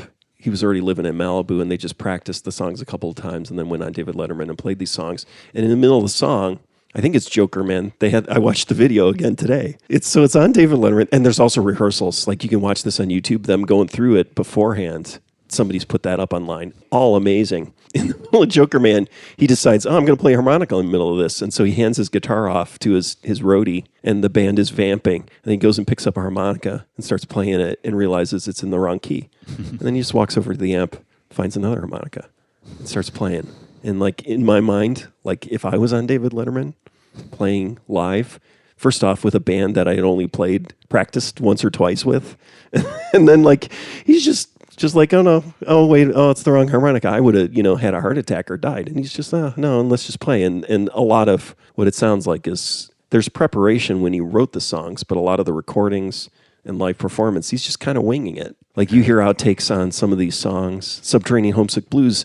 In fact, it's like Spike Lee's father is the bass player on Subterranean Homesick Blues. He makes a mistake because they're just like, oh, let's try it. And when the band is these really sophisticated studio jazz guys, right? But they're just improvising kind of through a rock song that they just heard. And that's the recording that you get. I mean, there's a lot of thought put into it, but then a lot of the performance and the recordings are all just like, oh, is it working? Is it not? Let's just go on to another one. Or let's try. I just wrote this song. Let's try it. Which is exactly the opposite of me. And probably like working with the band, they were such a cohesive unit. He could do that, it would be even more so than just a bunch of New York jazz musicians. It was just guys that had played together for years and knew exactly what each other were going to do. But the thing is that he recorded, so that's the thing about Blonde, is it Blonde on Blonde? Is like he recorded a lot with the band, what became the band, and it wasn't working. I think Blonde on Blonde is actually him giving up, and they went to Nashville, and he recorded with session Nashville guys, Nashville cats, because the band, he couldn't get something working with the band in the studio. Wow. Yeah. It also reminded me that Lee Von Helm, when it showed the credits for that performance with the band, at least Robbie Robertson was there, and you could see Garth Hudson in the background, but like Lee Von Helm quit. He wasn't there. It's this guy, Mickey Jones. And then if you look him up, so he drummed on most of that tour because... The UK. Yeah, I think he did the UK tour and the US tour. The footage that was, I think, in the UK, right? Yeah. The with Robbie Robertson, the color stuff. Was it not Levon Helm on Before the Flood? Lee Von Helm came back. Right. But the guy, you got to see who the guy is who drummed on. It's this guy. If you've ever seen him in a movie, right? Or TV yeah. show. Yeah. Like Yeah. this character actor. And Yeah. that's the guy who drummed with Dylan when Levon Helm quit. Jim, what does Bob Dylan mean to you? Are you a Dylan fan? Yeah, I mean, Rick bought that Biograph box set records. It was LPs. It was a long time ago. It was like, I don't know, 5 or 6 album vinyl records. Yeah, like you. Yeah, it was probably late '80s. I borrowed that from him at some point and listened and got totally into it too. That was the first time I'd ever listened to that much Dylan. I knew all the big ones. It's a similar record like to Kink's Chronicles, right? Where it's Yeah. not totally a greatest hits. Yeah. It's like greatest songs and like giving you an idea of all the different eras. Yeah, it was exhaustive. It was like five records or 6 records, and that's where I really got it or listened to a lot of him. And I haven't not recently, and it's been a long time since I've listened to much of his stuff. So, but this made me interested again. Blood on the Tracks. I've never really listened to that. I mean, I vaguely. And that record's another case where I think he tried to do it in New York and it wasn't working. And his brother just hired a bunch of Minneapolis folk musicians. They set up in a studio in Minneapolis and recorded that record because he couldn't get the vibe he wanted with the New York or the LA cats or whatever. And it was just like, let's just get a bunch of these old folkies from folk rocky kind of people from Minneapolis to play on it. I think that's what happened with Blood on the Tracks. He definitely is concerned with like vibe, like this undefinable thing where it's like, oh no, this just isn't working. Well, and the sad thing that sort of depresses me sometimes is like that's the most important part of recording a song. I'll think of the songs that I really like and there's many of them that were not recorded very well. The gear and the signal path and all that stuff, like we kind of enjoy thinking about that, and it's great if you can get all that right, but if the vibe or the performance just isn't organic and clicking, it doesn't matter, and you could get away with very shitty signal paths and sound quality if just people can hear the energy of what you're trying to accomplish. And I wish I could remember who it was talking about like modern vocalists. It was somebody, I think it was somebody who was a singer or singer-songwriter or something, but saying like, well, when I was writing songs, I had to sing over the band. Whereas now all the music you hear is everybody singing kind of quietly, and it's because they're sitting in their apartment, recording into their laptop. Mm-hmm. They're not... and it's like, yeah, that is like the last 10 or 15 years, like the vocal sound. It's all whisper singing. Yeah, people who have never sang. And actually talking to somebody else who was like talking to this band that was playing in Chicago. They had never played together in a room. They had all been swapping like stuff online and had worked in Ableton, and they were just going to play a show together. It's like very kind of like jazz, right? In some ways, but it's also kind of anti-jazz because it's like that idea of live music and performing with other people is not the standard in some ways. It's easier just to multi-track things in your bedroom nowadays. Mm-hmm. I saw Bob Dylan play once live at the Fox Theater in Oakland. He was coming there. I was working in that town. And I was like, well, I should go to this. I'm not the biggest Bob Dylan fan, but I should go see this. And I went. It was great. My observation was he reminded me a lot of my buddy Matt's dad, who's now since deceased, but a guy who'd get up on the piano kind of drunk and slop his way around a few songs. And he was like a very sloppy piano player, Bob Dylan was. He was an okay guitarist, but he was a phenomenal harmonica player. And that story you said about the harmonica, I've never seen anybody play harmonica better and play single note harmonica. So I've seen a lot of these sort of honky-tonk guys who just like hoof their big fat mouths over all the holes and kind of do some fun stuff. And even Robert Plant did a lot of that. But Dylan could hit single notes, and there was just this one song where he played this beautiful like single note harmony on the harmonica for like the last 5 minutes of the song. And I was just like, this is I'm watching one of the greatest harmonica players of all time. I just couldn't believe it. It blew me away. I had no idea it was that good. Yeah, so I saw him in Bloomington, Illinois, before I moved there, maybe 10 or 15 years. Well, it would have been like 15 years ago, and it was right at the beginning of the keyboard era where he was starting. So Charlie Sexton I think he was still in the band. So he had a pretty good guitar player, and then the rest of the guys just seemed like guys. And then, he was starting to favor the keyboard over playing guitar. But Jim saw the last kind of great era, right? The Wilburys? It was with our former drummer in the band, and he'd gotten tickets, someone he got tickets with couldn't go, and was like, "Oh, you want to go?" And I was like, "Oh, sure." And yeah, I'd never seen Bob Dylan before, and we drove from Champaign. We were practicing with the band, and the two of us lived up around Chicago, so we went back. We're driving back home. It was at Northwestern University in Chicago, Evanston, and in like a basketball, the gym, the college basketball gym, whatever. We had tickets way up in the top of the rafters and the bleachers, and not a huge place, but just a gymnasium basically. So, but it sounded okay, fine. And he was kind of far away, but it was just a rock band. G.E. Smith era, right? I can't remember. I feel like that sounds right. Saw him with G.E. Smith. Yeah, it was like guitar. late 90s. Yeah. Maybe mid 90s. It's probably mid 90s. Yeah. But yeah, it was great. It was amazing. And it was long, not super long, but it was a long, he played a pretty long time and just stood up there. Looked the same from far away. It was like, yeah, that's Bob Dylan. That's definitely him. And it sounded amazing. It was great. Definitely one of the better shows I've ever seen. Because it's not the kind of the shows I used to go to. I never went to things like that. Or Things that large. Yeah. The first show I went to was the Smiths at the Aragon Ballroom. Like everyone else, went to see things that are like Rose's first show was Kiss, and everyone like kind of our age. Well, At the Rosemont Horizon or something? I don't. Yeah, I think it was before that. Yeah. Huh. It was a long time ago. Judas Priest opened. Yeah. Wow. So it was like everyone else I knew kind of went through that phase, before you could drive, or you went with your parents or somebody's parents, or you got dropped off and went to some big arena rock show. I never did that. So it was like I saw the Smiths, and then I saw Black Flag. I think it was the second show I saw at a little club, so it was like that's kind of where I started going to see rock shows. So I never went through that phase of arena rock. And I feel like we've talked about this before, right? It's like once you see those really powerful, smaller kind of indie club like shows, it's kind of like, why would I want to go to an arena show? Right. Yeah. So it was so like, visceral. Like I'd never been to a real live rock, and so seeing Black Flag is like, oh, this is great. And well, there was like Jane's Addiction. We were like Jane's Addiction back in the 90s, and they were going to play the old Blue Note in Columbia, which was this small club. That's where we saw Dinosaur Jr. on the Bug Tour. And we stood like, the stage was 1.5 feet high, so you're standing with your shins against the stage, leaning into Jay, incredible place to see Dinosaur Jr. And we had seen him in the Metro, I think, the week before, and we were way in the back. The stage is 6 feet high or whatever it is, and it's just a different experience.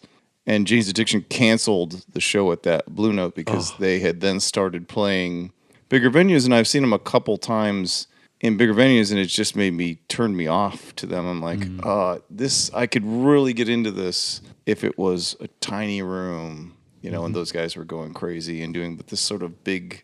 They were sort of playing to the room when it was bigger, and it wasn't working. It was like you could tell they're more natural to fit to a small stage and just getting people to freak out at that level. Yeah. Well, I was lucky enough to see Jane's Addiction at this club Maples in Champaign. Oh, no way. And what's even more amazing is I can't remember who played first, but it was 2 days in a row. First night, I think, was Jane's Addiction.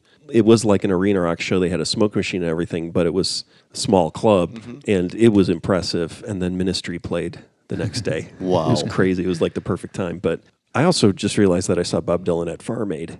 Oh, yeah. The first Farm Aid. The first Farm Aid, yeah. And so I'm wondering if G.E. Smith was in that band, because then G.E. Smith played with Daryl Hall, like Daryl Hall played. And that was a situation where it was like Hall & Oates, whatever, at that time. It would have been 85, so I was already, getting off. I like Hall & Oates now, again, but it was like, But Daryl Hall played, and it was astounding. Like they did, what song did they do? They did a cover. She's Gone? No, Expressway to Your Heart. It's like a Philadelphia, like a crazy rock soul song. And I remember him and G. Smith playing that with a band. And so I wonder if G. Smith was also there with Dylan. What's crazy is like the more memorable parts of that, like the things that I really remembered were not the ones that are what you would think would be the most epic moments. Like I saw Lou Reed, and Lou Reed was fine, but it was like Daryl Hall was amazing. And I think it's because I didn't expect it. And then B.B. King was amazing because it was the same thing, actually, B.B. King. And I've watched this recently on YouTube. It's on YouTube.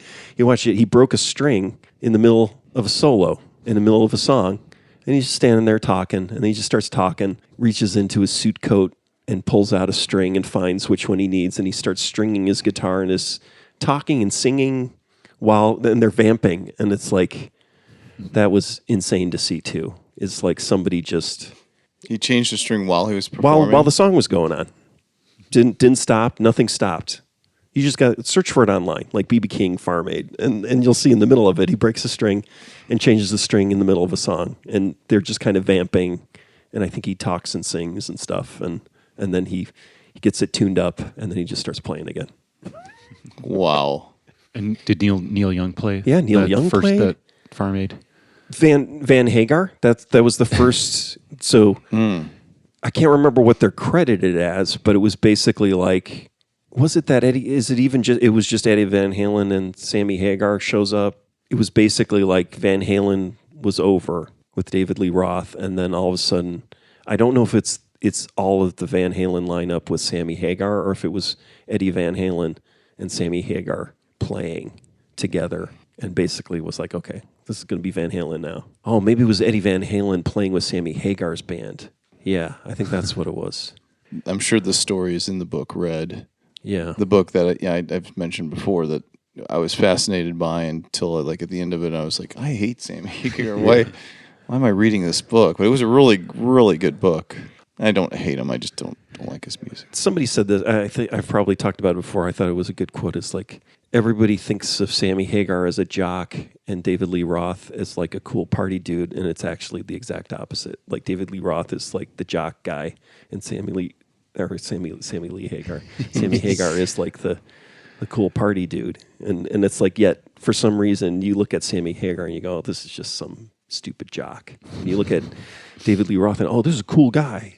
Well, Sammy Hagar is kind of a businessman. Yeah. And if you read the book Red, he talks a lot about all the business ventures that is really about him being successful. Mm-hmm. There's not a lot about music other than I knew I could get girls playing music. I knew I could get catharsis playing music, and I knew I could get successful playing music. And then it's about the hotels and the tequila and the restaurants and his many business ventures that have all been very successful. It was basically like I've been successful at everything in my life, and kind of like I hear I haven't seen this, but the Kenny G documentary is supposed to be that way. Like Kenny G at one point was such a shredder on the horn, like he was so competitive. Like his point, he was more just a competitor more than he was a musician. That he became this incredible, impressive jazz musician who then was like, okay, now I'm really good. I'm very respected at playing my instrument. Now I want to be commercially successful. And then he found his niche and really exploited it. But it was really just about being incredibly successful, not so much being a musician. Yeah. I don't know if I see Hagar as a party guy, as more of a businessman. I have no love for Sammy Hagar. You seem to. You mention him a lot on this podcast and sort of take his side when it comes to the Roth versus Hagar argument. I honestly, I just feel sorry for Michael Anthony. They did treat him like garbage. Yeah. They really did treat. But you know who has taken him under his wing? Sammy Hagar. Sammy Hagar. Yeah, see, so maybe he's not so bad. What's more punk rock? The tailored short sleeve checkered shirt that I have on, or the two commercial brewery beers that I'm pulling out of the mini fridge? I mean, it's kind of like a Smash Mouth kind of vibe I'm getting. California pop punk.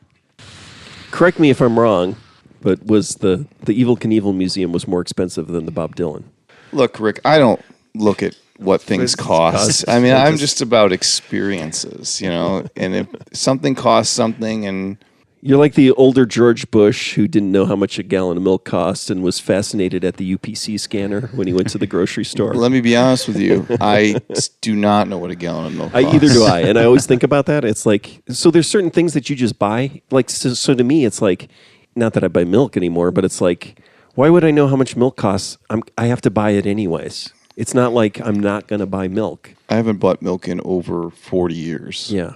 Like, to me, like a 2-liter bottle of soda, knowing what that costs, because it's like, oh, my kid wants a 2-liter bottle of soda. I'm like, there's no way I'm paying $3 for a 2-liter bottle of soda. Let's wait until it's 99 cents or whatever. And I know that's wrong now too, but prices where it's like, it's not a staple that you need, That to me makes sense. But asking someone how much a gallon of milk costs if It's about two and a quarter, maybe $2.50 $2.50 now. $2.50. It's two. I think it's over $2. I think I should know. I mean, my daughter would go into anaphylactic shock if she had a sip of milk. So we just haven't bought milk. We had almond milk on hand this morning for that reason, and you were the benefactor of that. I was able to eat a bowl of puffins. Yeah, you had Peanut butter puffins this morning.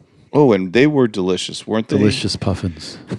Everybody should just take a pause and go get themselves a delicious bowl of peanut butter puffins and then wash it down or just drown it in some silk almond milk. Just a suggestion.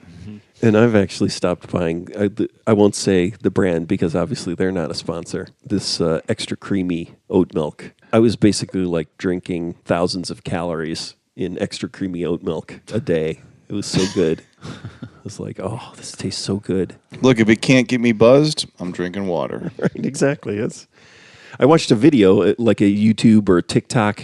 I don't know how I see TikTok videos. It must have been like a YouTube of a TikTok video of a guy. It was a guy who hadn't drank anything but water since he was 5. And then he stopped drinking apple juice. He stopped drinking it in the cardboard box. So he used to drink apple juice. And then one day someone poured a glass of apple juice for him. And he saw what it looked like. And he couldn't drink it. And so they had a video of him drinking all sorts of sodas and everything like that. He did a video of him, and it was just like, basically like, all of this tastes like poison to me.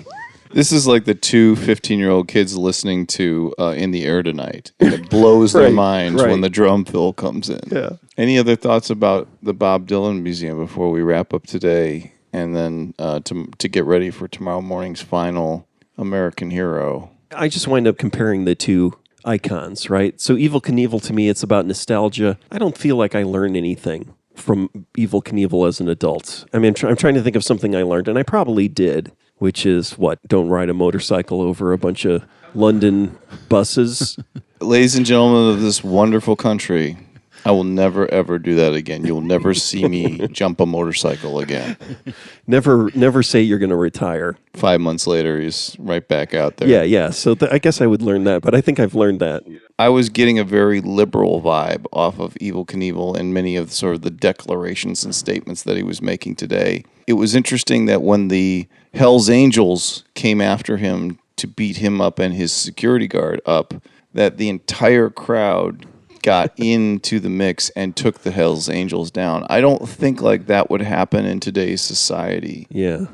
And so I learned a couple things. I think Evel was a liberal guy. I don't know if he was a liberal guy. I think by those standards of that day. And then maybe not. I don't know. I feel like the Evel Knievel movie is right. Him like beating up hippies and drug dealers and stuff. Well, he doesn't like drugs. Yeah. He's very anti-drug. It's like nitro. Drugs are like nitro, though. Yeah, you go 5 laps and you'll blow all to hell. I feel like Bob Dylan. I there's value.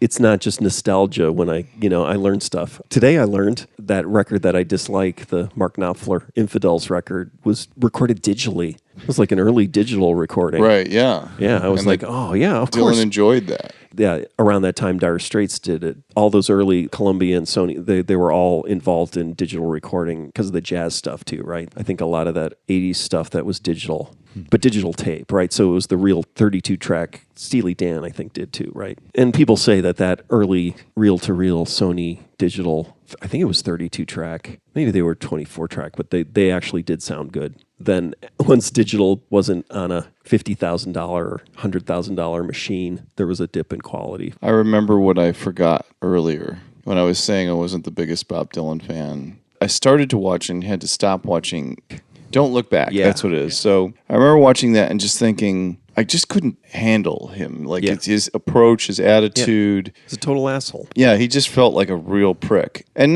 look, so I was a real prick when I was Bob Dylan's age too. So but I couldn't quite get my head there, right, when I was watching that film. And then we walked into the museum today and they had that beautiful projected video display of that interview with all that just gorgeous multi-screen experience, projectors and LEDs. And they were interviewing him when he was older. I'm not sure how old he is in the interview, but he was incredibly earnest. And he even talked about himself in that movie and kind of sounded like if those people were going to be stupid enough to ask me those stupid questions, I was going to be stupid enough to give them stupid answers. Yeah. And I was like, that's a great way to frame how I felt about that whole film, Don't Look Back. And I'm loving watching Bob Dylan earnestly be interviewed and answer these questions. And even at one point in that interview, he said, he turned on the interviewer and said, yeah, like you people annoy me Right. when you ask me these questions. Yeah. But this time when he's older, he said that with a smile. Smiles. Yeah. And But I mean, I think he meant it. Oh, yeah. I obviously have a lot of respect for Bob Dylan, whether I like him or not. But like, I was like, this is the person I wanted to see. I wanted to see, he's supposed to be this voice of the people. And if, he did all these things for civil rights and he did all these things for human rights and he did all these things for, to help the farmers and all that is. Yeah. And I don't want that person to actually be some pretentious, smug little asshole. I want that person to be like, no, I really believe in these things, and I'm willing to drop the facade to have an earnest conversation with you about them, as opposed to this is just a part of my fabricated persona. And then when I, talk to the press, I'm a dick. He kind of not only showed how earnest he was in reality in that interview today, but he also explained what he was being back and Don't Look Back. And not that it matters whether or not I get it, but for me personally it matters. And I got it. And I was like, okay, I get it. This guy has been genuine his whole career. He just has had in his moments of adolescence or young pretension, he kind of put on that facade when he was annoyed.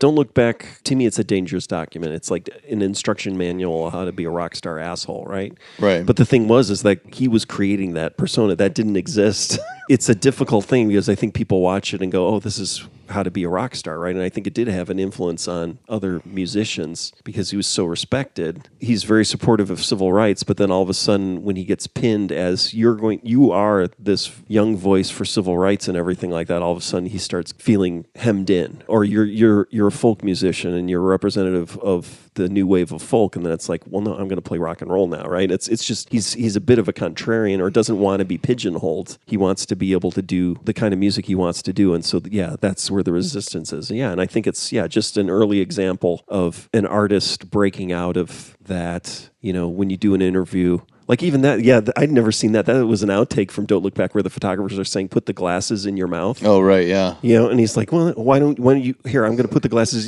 Suck on your glasses. Yeah, like, kind of, I wanted this thoughtful photo, and he's just like, no, and it's, and that's a new thing. Frank Sinatra was an asshole, but when he did an interview, when he talked to somebody, there was an act, right? There was a facade. There was this idea of kind of professionalism, right? Or that you're not rude, you're polite, you don't question the questions. You're like a politician as opposed to an honest, right? An honest person. Then obviously it was like, oh, I can't do this. I'm just not going to talk to anybody for 5 years. He disengaged for 8 years to raise his children, which I thought was interesting. Moving back to New York City, and then there were people like climbing on the roof. And the spokesman for the Generation stuff is, he just started really bristling, where it was just like, these people are crazy and they're not leaving me alone. And they don't leave my family alone. There's footage of John Lennon, right? The guy who shows up at John Lennon's house in London. I think it's in the Imagine. Oh, film, yeah. Right? And he's just talking to this dude. And John goes out to talk to him and talk him off the lawn, basically. Yeah. I'm just a human being, man, kind of thing. And it's like these guys all had to deal with that craziness where it was like all of a sudden you thought you were a musician and then you got really rich and famous, but then it's like, oh, wait, I'm a god. I'm not a god. And everyone's acting like I am. And then other people want to kill me. It's not a healthy thing. My brother-in-law, who we've talked about before, who had his picture taken holding broccoli in a parking lot by a tabloid, he certainly experienced moments of weird fame. I was talking about criticizing famous people. I was like, oh, they get paid to be criticized. It's part of the job. And he's like, no, they don't. Right? And when I think back on that comment, I think he was trying to say, no, they're humans. It shouldn't be okay to say that kind of shit about anybody. And then also, there's a double meaning there, too, because a lot of them don't get paid that well. Like, you think about character actors who sort of made their bones on one particular character, and then they got no other roles in their career. Yeah. They now have to bear the burden of everybody thinking, oh, they're famous because they had this iconic role, and I can criticize them all I want. At the same time, maybe they aren't making any money. Maybe that money's run out. they're not being paid to be criticized, but they're, A, the world thinks that they can pick them apart, and B, they're just trying to get another job. People who were like on a sitcom in their 20s and then now they have to go and get a regular job, and like part of their regular job now is like having to deal with someone realizing, oh, you were on that sitcom, why are you here, kind of thing, right? It's like, well, because I have to make a living now because I'm no longer on a sitcom. That was when I was 20. Or in a weird sort of example like that, when a friend of ours had Pete Searcy as his real estate agent and like was just dying to be like, smother him in questions about squirrel bait, but was just very respectfully keeping his mouth shut, biting his tongue, trying to let him do his job. Yeah. I bet he'd be happy to talk about squirrel bait. That would be like don't you think? Squirrel bait weren't that famous, right? So it'd be like, oh, you know who squirrel bait is? Or Big Wheel. I mean, I could Big say Wheel. I saw That's Big right. Wheel. Yeah. I mean, but might even be more excited to talk about Big Wheel. One thing I noticed about the museum, and so it's an unhealthy fascination. I also have this fascination with David Bowie's their dental work, and so like Bob Dylan, like you were talking about him talking to the interviewer. I think it might have been 60 Minutes, and he's smiling and he's got beautiful teeth, and then noticing that his teeth were not that great earlier on, even with the Joan Baez, like the Rolling Thunder reviews. So like 1975, where they're jammed together, like singing. It was like, he hadn't gotten his teeth fixed yet. But then, like in the 80s or 90s, his teeth are fixed. But then I noticed some, like a later one, and his teeth aren't looking so good anymore, right? So he's like still smoking or whatever, and it's like, he's got to get another upgrade. But it was also, you can see that. Like I think it's the Let's Dance. David Bowie has the new teeth. It's like before Let's Dance, he has the old David Bowie teeth.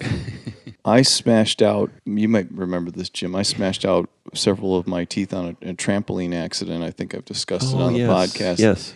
And I've since recently had all my top teeth capped from iTooth to iTooth. And it was kind of ripping out all the patchwork fixes that they did all those years and just trying to get them looking decent. Yeah. And the dentist is like, okay, that'll last you, 30 to 40 years.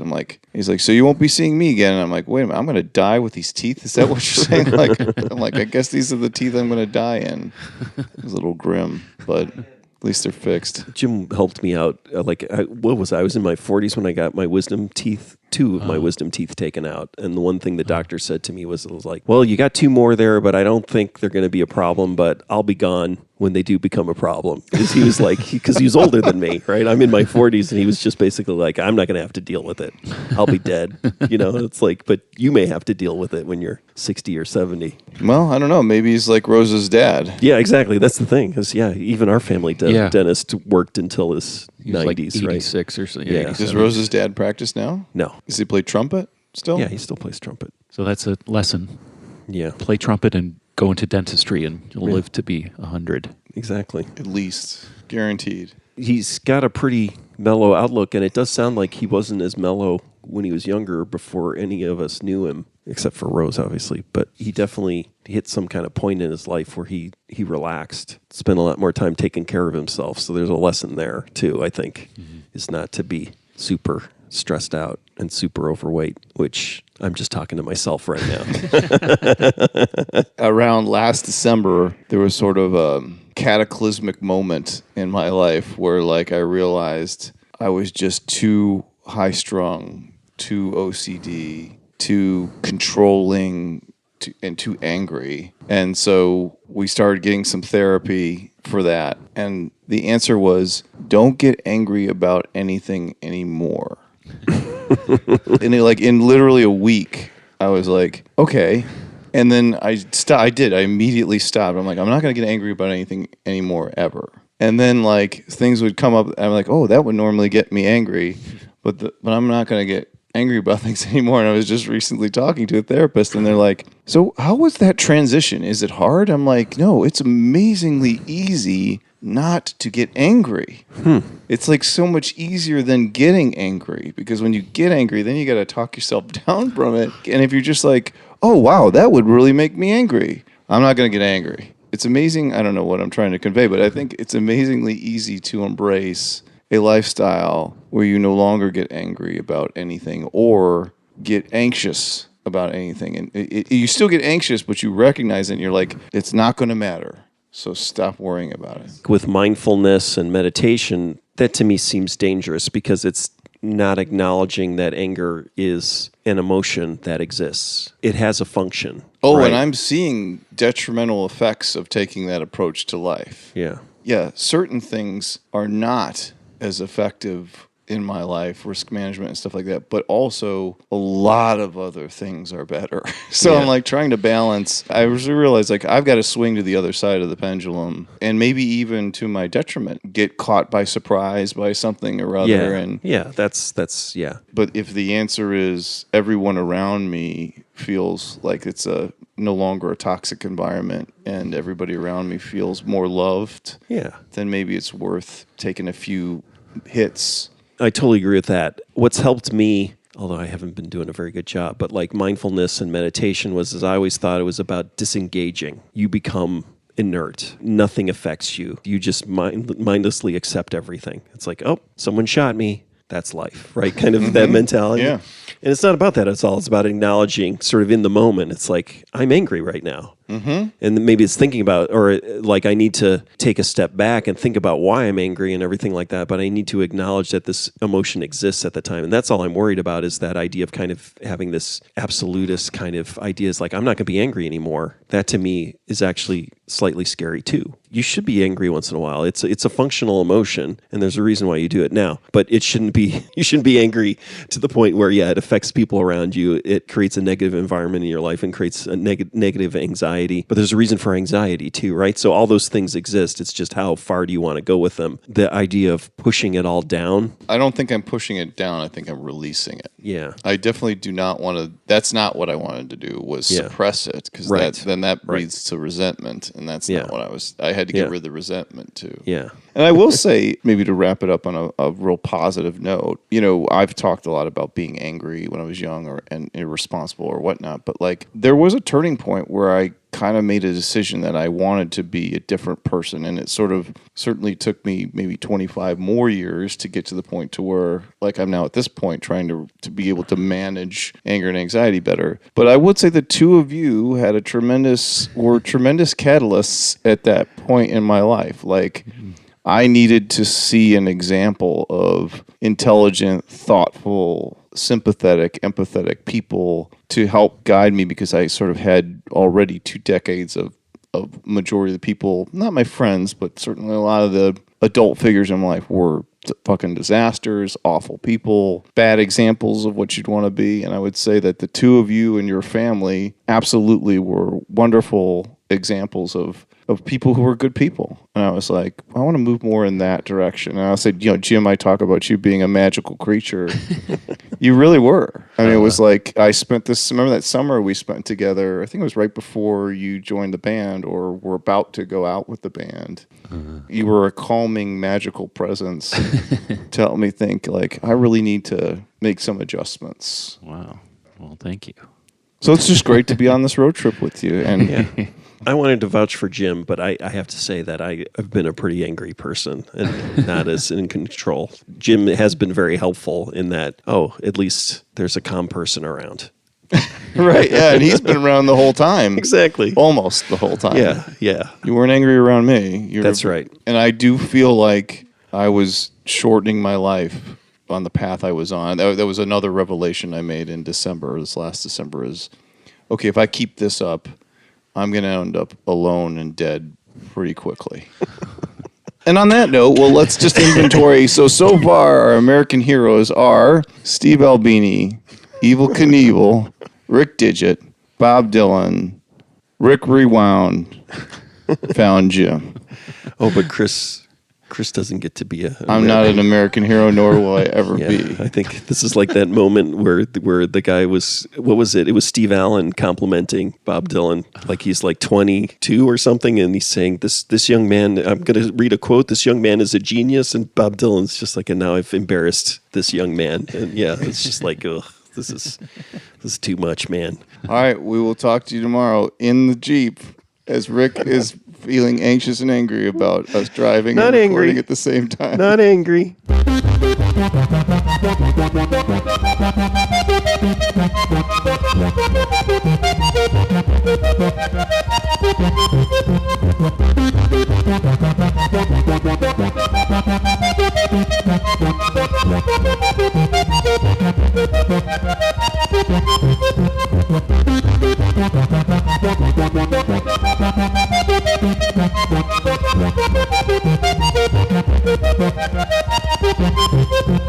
They got lots of electric scooters in Tulsa. Yeah.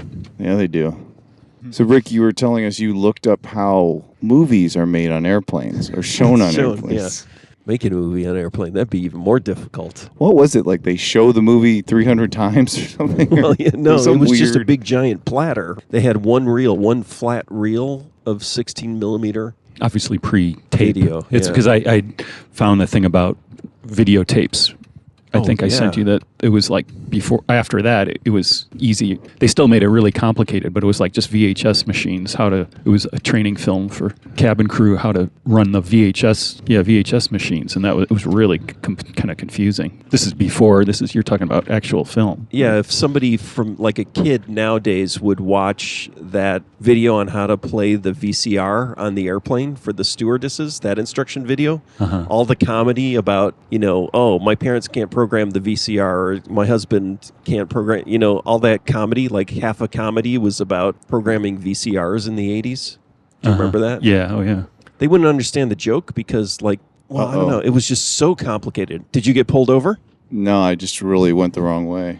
Oh, where are we going? We'll see. I don't know. I think we're going all the way to Minneapolis. Chanhassen, here we come. We're okay. This is your captain. We're going to be making a brief layover to Reykjavik. I'm sorry. And then we're going to have to swing out over the ocean and dump some fuel. But don't be alarmed. It's standard protocol. Yeah, that looked like a nightmare to try and run those videotapes. I bet it was because it was all kind of like studio stuff. It was like high grade, like stuff that would be in a television studio. Like it was like the real buttons, on a TV studio console. So because it would have to take a lot of abuse and probably cost a lot. It was all just kind of pro grade stuff. It wasn't like consumer VCRs. Exactly. Well, thank God we don't live in an age like that. Now we live in an age where you can put on a headset and experience the Dust Bowl in virtual reality. You can watch the bunnies and the birds die in real time. It's so beautiful the people of Oklahoma have learned their lesson and are so vehement about preserving our precious environment. This great land that's been made for you and me. Yeah. So just to recap where we're at, Jim... Let's pass this truck, Yeah, let me get past this truck. Okay, here we go. Rick's scared about trucks. Okay, Captain. I'm just the navigator on this flight.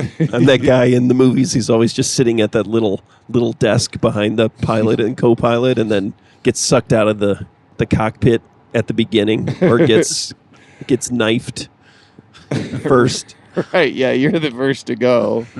Because you got to keep the pilot and co-pilot around. So it's like, we're gonna kill the navigator just to show you that we mean business. This is a plane setup. For the listener, we're driving in my Jeep Sahara, and Jim and I are in the front. We all have headphones on. I have a boom mic poorly attached to my seat, sliding around the vehicle, and we all have microphones, and we're recording as we drive home from Tulsa, Oklahoma. But again, 2 days ago, Jim started out in a large metropolitan city. He drove down to where Rick lives, took a couple hours, and he drove another 5 hours to where I live. Yeah, maybe 4. 4 I don't hours know. to where I live. It was probably 5, yeah. We drove about an hour or two to Topeka, Kansas, where the Evel Knievel Museum resides. And then we drove 4 hours south to the Bob Dylan Museum, spent the evening in Tulsa, and then got up and went to Woody Guthrie this morning. That kind of catches you up on where we're at. Impressions on Woody Guthrie. Rick, was Woody Guthrie significant to you, or was this just an add-on to the Bob Dylan visit? I'd say neither. I'm aware of Woody Guthrie and his significance to Bob Dylan and the interesting kind of pattern of Ramblin' Jack Elliott, who I think, right, is he a rich Jewish kid from New York who befriended Woody Guthrie and took on this kind of oaky persona, and then Bob Dylan piggybacked on Ramblin' Jack Elliott, right? People always talk about how Bob Dylan kind of copped the Ramblin' Jack Elliott thing, and then it's like, well, Ramblin' Jack Elliott just copped the Woody Guthrie thing before Bob Dylan did. I think it was more enjoyable because I knew less about him. I knew a lot of this stuff, but it was kind of tangential to Bob Dylan trivia. I learned a lot more today at the museum. Did you know how much of a fan Tom Morello was of Woody This is Guthrie? like, wow, they were really trotting out the Tom Morello. That's like the most, that is actually probably the most I've seen of Tom Morello in my whole life was at the Woody Guthrie Museum. Same here. I was in Chicago 2 weeks ago, and a coworker of mine turned to me as we were having a drink and said, "Rage is playing tonight. We gotta go." I have maybe heard 2 Rage Against the Machine songs in my life, and I said, "Sure, yeah. I mean, they don't play anymore. Might as well go see them in case at some point in my life I would have wanted to." And we went and saw them. Their lead singer has a broken ankle or something, so he had that's right. sit on like a hard case. Still incredible concert. Did he wear a helmet like HR did to separate himself from the rest of the band? He did not wear a motorcycle helmet, although he looks a little like HR. He's kind of got HR-esque hair from the glory days of HR. Tom Morello's from the Chicago suburbs, right? He is. So what was the band he was in? I know, what's her name, who was the second bass player of Babes in Toyland, went to the same high school and might have been in a band. It was at least from that high school, but who was the third Styx. The musician? band was called Styx. No. He had me thinking he was in a band but anyone in Chicago wouldn't have a band that was called like STICKS. Like make that mistake. Wait, what? There's another band called Styx? Wait, what? They're from the Chicago area? Tom Morello was in a band with somebody else who was pretty substantial. Was it Kim Thale? Kim Thale was no. Who was from Chicago in Was it the bass player from Soundgarden? You mean Maybe the it original was- bass player? yeah, Like the- I think some of maybe them he were was- yeah, from maybe he around was the guy. or went to Northwestern or something. Or Tom Morello cast here? yeah, this is all. I have no idea. I will say I was impressed with Tom Morello's guitar playing and all the creative, fun tricks he does, and that his pedal board is pretty simple, despite him being known as sort of an effect or sort of trick-heavy guitarist, and his pedal board crapped out on him in the middle of a song. So he just made like the wiki wiki wiki noises with his mouth. Right, yeah, I forget how he covered, but they basically bypassed the pedal board. He kept playing, and then a guy came out and just brought out a brand new pedal board, plugged it in. They weren't even going to figure out what pedal was the issue. In seconds, 30 seconds, the guy had a brand new pedal board. So I was impressed. One of the guys from Tool was in a band, high school band, in Libertyville High with Tom Morello. Adam Jones from Tool. You know, you were over my head with the Ramblin' Jack Jimmy or whatever that story was, and now Ramblin' Jack Elliott. Now you're over my head with the Tool references. I started listening to music about, a little bit after Ramblin' Jack Elliott. No, the Ramblin' Jack Elliott he's like known within kind of like folky circles. He was in both museums, so he was on the Rolling Thunder Review. Ramblin' Jack is still alive. He's 90. I'll say I read that Bob Dylan's 2 greatest influences back in the 60s when he lit out for New York to meet Woody Guthrie was Woody Guthrie and Bill Monroe. Oh. And I knew very little to nothing about Woody Guthrie. I had heard very little Woody Guthrie other than obviously the songs that are pervasive through our culture. But I have heard a lot of Bill Monroe, and I'm a huge Bill Monroe fan. So I was happy to hear Bob Dylan.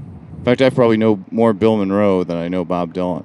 I was pretty into Woody Guthrie, and it sounds like obviously more than either of you guys. Yeah. But it was like kind of in the early mid '90s. I got a lot of those CDs like started coming out, like the Library of Congress and Folkways records. I bought tons of those things, all different kinds of stuff. They mentioned the Library of Congress interviews that Alan Lomax did with Woody Guthrie, and I've got that box set of things. It's just like CDs of him talking and playing a little bit. Those are neat. One of the first things I got into that was they reissued, I think it was originally on Folkways, it was in the 50s, it was this crazy compilation by this guy in California called the Anthology of American Folk Music. Oh, yeah. And it kind of inspired the whole folk revival thing in the 50s and 60s. So it was like this collector, proto-hippie, beatnik guy was collecting 78s and assembled this collection and released it on Folkways Records in the 50s. And it was just a bunch of 78s. And it was all American music from like blues and country and from this very specific period. It's like all from like 1926 or something to 1928 or it's only like 2 or 3 years.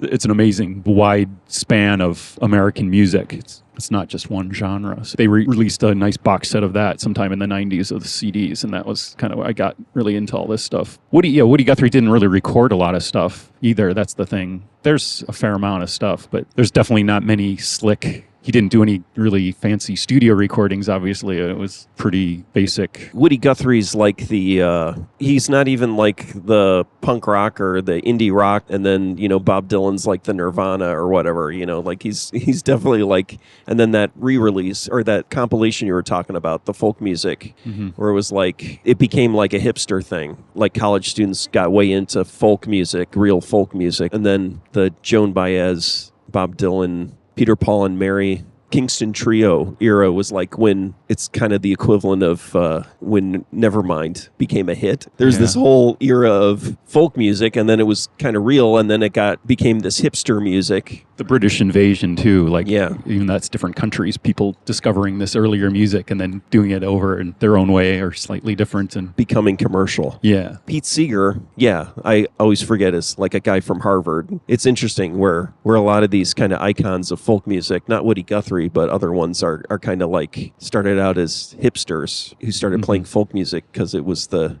cool hipster thing to do. Hipster college kids, right? Kind of like the Clarence Clearwater revival. Aren't they all from Berkeley or something? Creedence Clearwater Revival. Yeah, well, Clarence. Did you call him Clarence? Clearwater. I like Clarence. No, I'm not the Clarence. Clarence. I'm referring to a different band. Oh, okay. The Clarence. Yeah, they're playing at the State Fair, right? Clarence. Right. Yeah, Clarence. Clarence Clearwater Revival. It's actually a tribute band. Exactly. By a guy named Clarence. John Fogerty is not from the South. He's from the Bay Area. Right. Yeah. And he's like, I don't know why I sing like that. It just comes out that way. But it's like, a big fan of, it's the same way that, like Tom Waits and Captain Beefheart sing like Howlin' Wolf, right? It's that same kind of thing. These are guys who we think of as kind of like down-to-earth, genuine people, but they are copying the style of down-to-earth, genuine people. That's like Woody Guthrie, too. It's like, yeah, he seems pretty real. I like his biography. Well, he was from Oklahoma. Yeah. We're in Oklahoma. He was from Okemah, Oklahoma, and he suffered through the Dust Bowl, which is a really fascinating aspect of this museum, that there is a virtual reality where you can sit through Black Sunday, which was this nightmarish 9/11-esque dust cloud that comes through and destroys this farm and that you're sitting on the front porch of and watching rabbits and birds die. And he went through that. I mean, he legitimately, and then also traveled to California and saw the Okie migration. And there was a fascinating thing, we talk about what do we learn when we go to these museums. Typically, the archetype is that on the coasts of America are where all the liberals are, and in the Midwest are where the conservatives are, and the red states, and the Midwest are the ones that are less open-minded, and the coasts are open-minded. But in this case, when the Okies migrated to California, the Californians treated them like absolute shit. So it's a case of like the Midwest needing the kindness and sympathy of the coast, and the Californians were horrible to them. And a lot of the songs that Woody wrote documented the treatment of the immigrants as they moved from the middle of the country out to the coast. So different dynamic in the 60s, 20s through the 60s. Especially with the treatment of the Hispanic population in California around, the 30s and 40s. I mean, California was a pretty awful and conservative, violent place. It was not always a bastion of liberalism as it is today. Sounds like it. And the other thing I learned, too, is I had no idea that Oklahoma, this is a condemnation of me and how stupid I am. I didn't know the Trail of Tears ended here in Oklahoma, and that basically we took the indigenous people of this country and pushed a vast majority of them into a third of the state. And Guthrie talks about the state being a third indigenous, a third black and African Americans, and a third white. And you sort of have this interesting mix of people in Oklahoma, which, an ignorant person like me would think it's just a bunch of white cowboys down here. Right. It definitely was a kind of a dumping ground until they discovered oil. Right. Then you got to take that land back. That's right. Get all the oil out of it.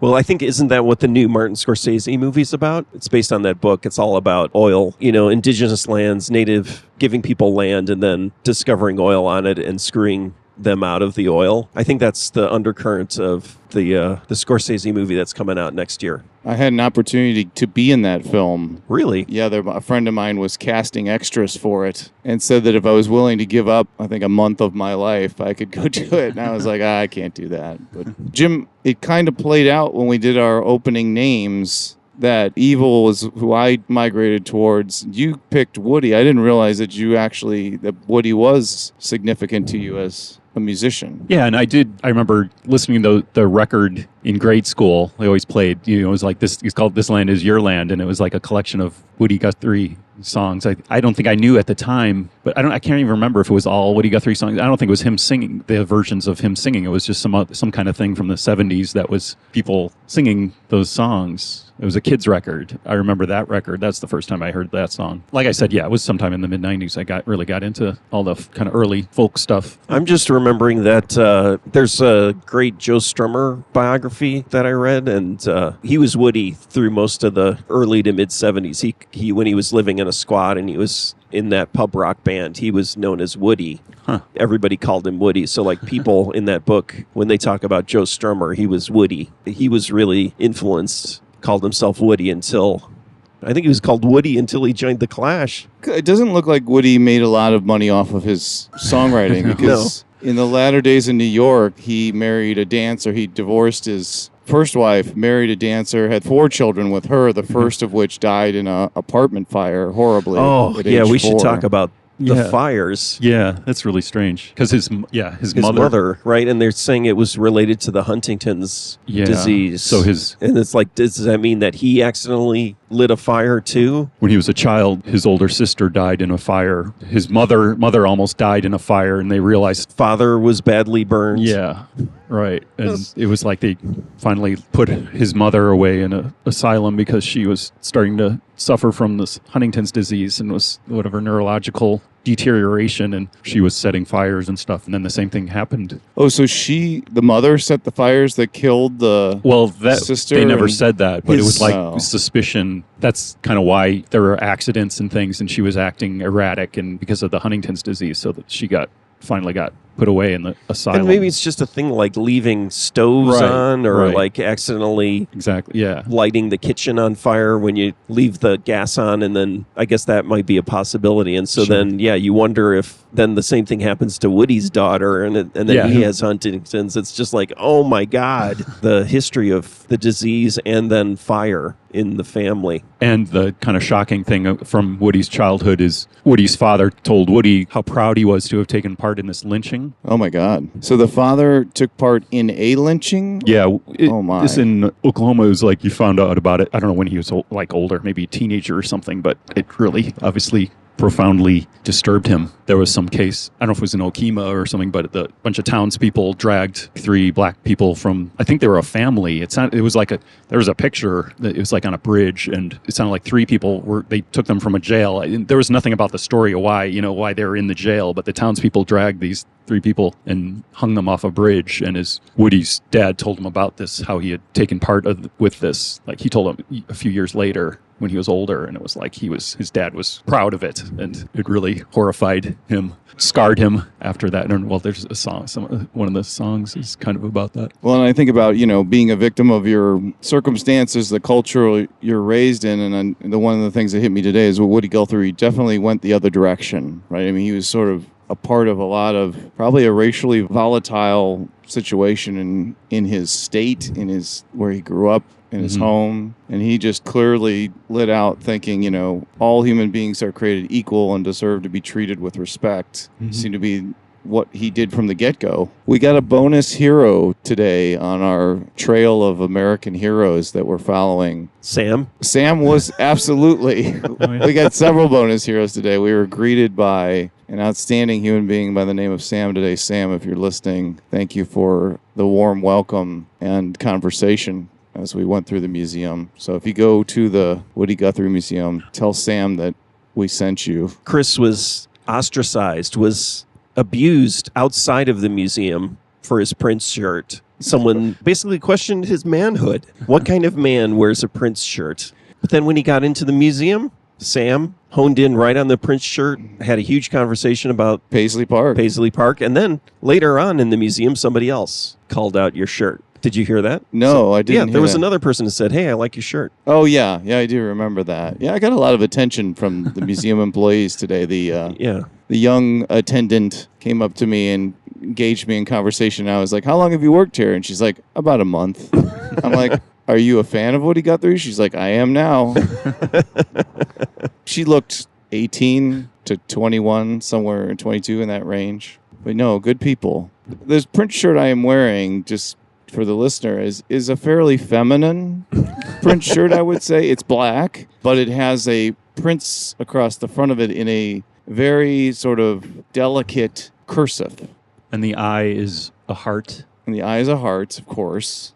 I don't think anybody would expect anything different.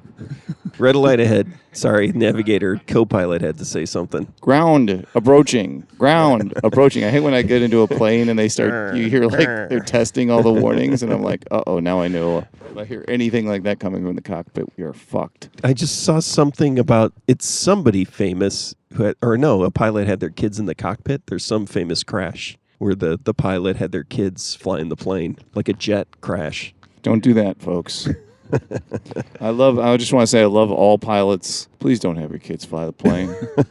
It basically flies itself. Please don't hit on your co-pilot. There's another famous, that plane that stalled. The guy was basically hitting on his co-pilot as they were coming in for landing they got ice on the wings that froze, I think, the way to sort of push the plane up and down, and they started losing speed rapidly, and his bright idea was to try to pull back and try and get the plane to go up, which is a way to lose even more speed rapidly. If you want to go fast, push down.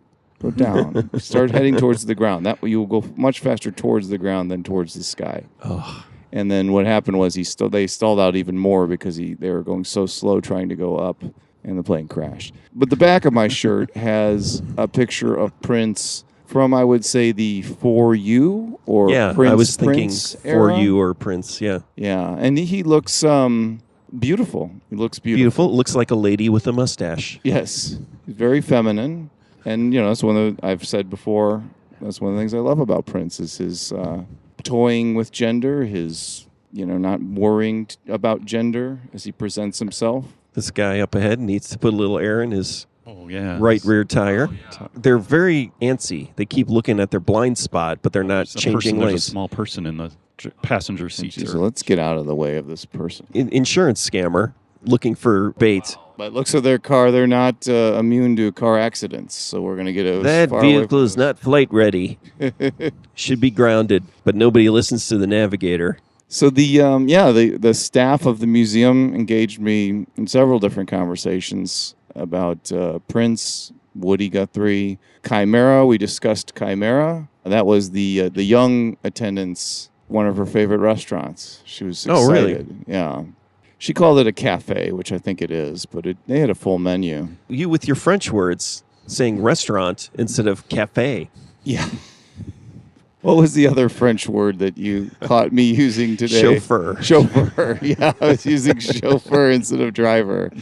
Just everyday commonly accepted words. What can I say? Yeah. You're so classy. I come from a southern part of Europe where, there's a little more class. I kind of slept through a William Colby documentary, the guy who ran the CIA for a few years. A lot of his job in the 1950s was just funneling money into the Christian Democratic Party to stop the communists from taking over Italy. So it was basically just hanging out with the Pope and funneling church money and outside money to make sure that the communists didn't take over Italy. Those guys have the best jobs. We were talking earlier about Tom Cruise and how much I enjoy him as an action star, and Rick doesn't like Tom Cruise. I'll just leave it at that. But he was in a great film about, I think, the CIA or one of our fine agencies manipulating Risky Business? the drug trade. No.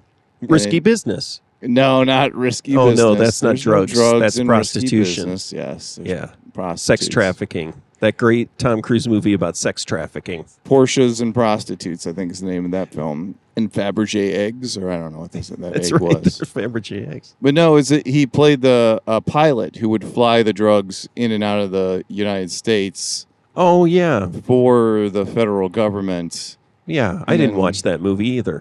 No, I did watch it. Yeah. Oh, you didn't. I'm 'cause saying you're not I'm a just Tom Cruise fan. Verifying that I did not watch yet another Tom Cruise movie. I watched it on a plane. I think it's called American something or other. I watched it Yeah. on a plane, and it was a great film. I liked it. Speaking of America, any other comments on what do you got, Rick? I feel really bad that I have not watched Bound for Glory. It's a Hal Ashby film. I definitely have seen Bound for Glory at some point, but Hal Ashby, though. yeah, I know. And Steadicam, one of the first uses of Steadicam. Everybody talks about The Shining, but I believe, I can't remember, Bound for Glory came out after Rocky, but was the first film they used the Steadicam on? Because there's the Rocky scene, right? That's one of the first Steadicams. So Stairs. I think Rocky came out before Bound for Glory. Because Hal Ashby was an editor, right? He probably edited that movie for 5 years while he was coked out of his mind.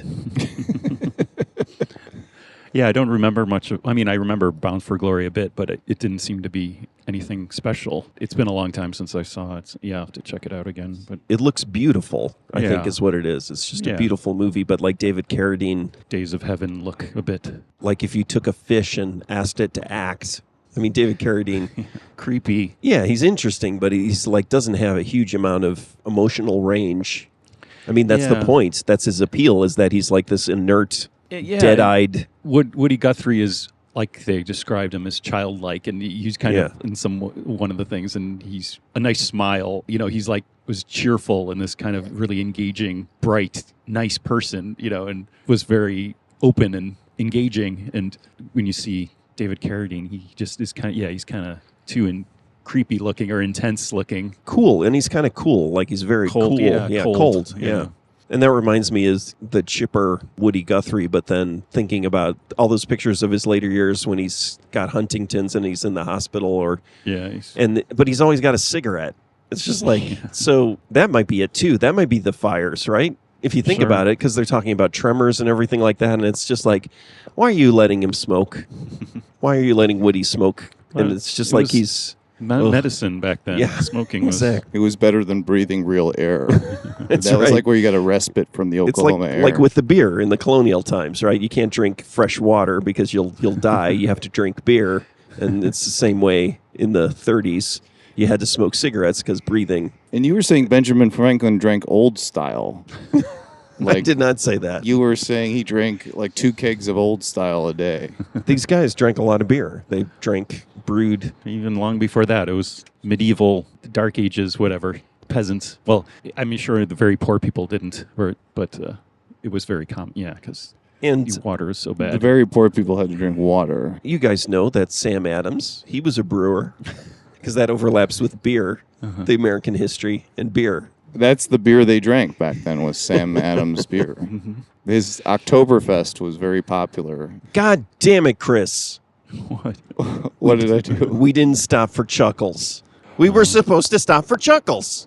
We were going to stop at a place. You were the schedule guy. You promised me Chuckles. There are 2 things you're going to eat at the end of this trip, Rick. One is your words, Oh, man. and 2 are chuckles. Okay. So that's all I'm saying. All right. Oh, yeah, that's right. You Amazon Chuckles. I remember now. Oh, no, I'm not even talking about Amazon. Oh, man. If you think that I didn't logistically figure out a way to get chuckles, Oh, man. I'm so excited now. because you even poo-pooed, and I seconded the poo-poo, that just because I searched for chuckles in Tulsa, Oklahoma, doesn't mean that those 3 stores are actually going to have chuckles. And I was like, realized this morning, I know where to get chuckles. Oh, man. So You were on the phone. So Chuckles here in the back seat's going to have to eat his words once he's eaten his chuckles. I will happily eat my words and my Chuckles. I'll even eat the licorice chuckle. That's bold. I'd eat Yeah. a licorice chuckle.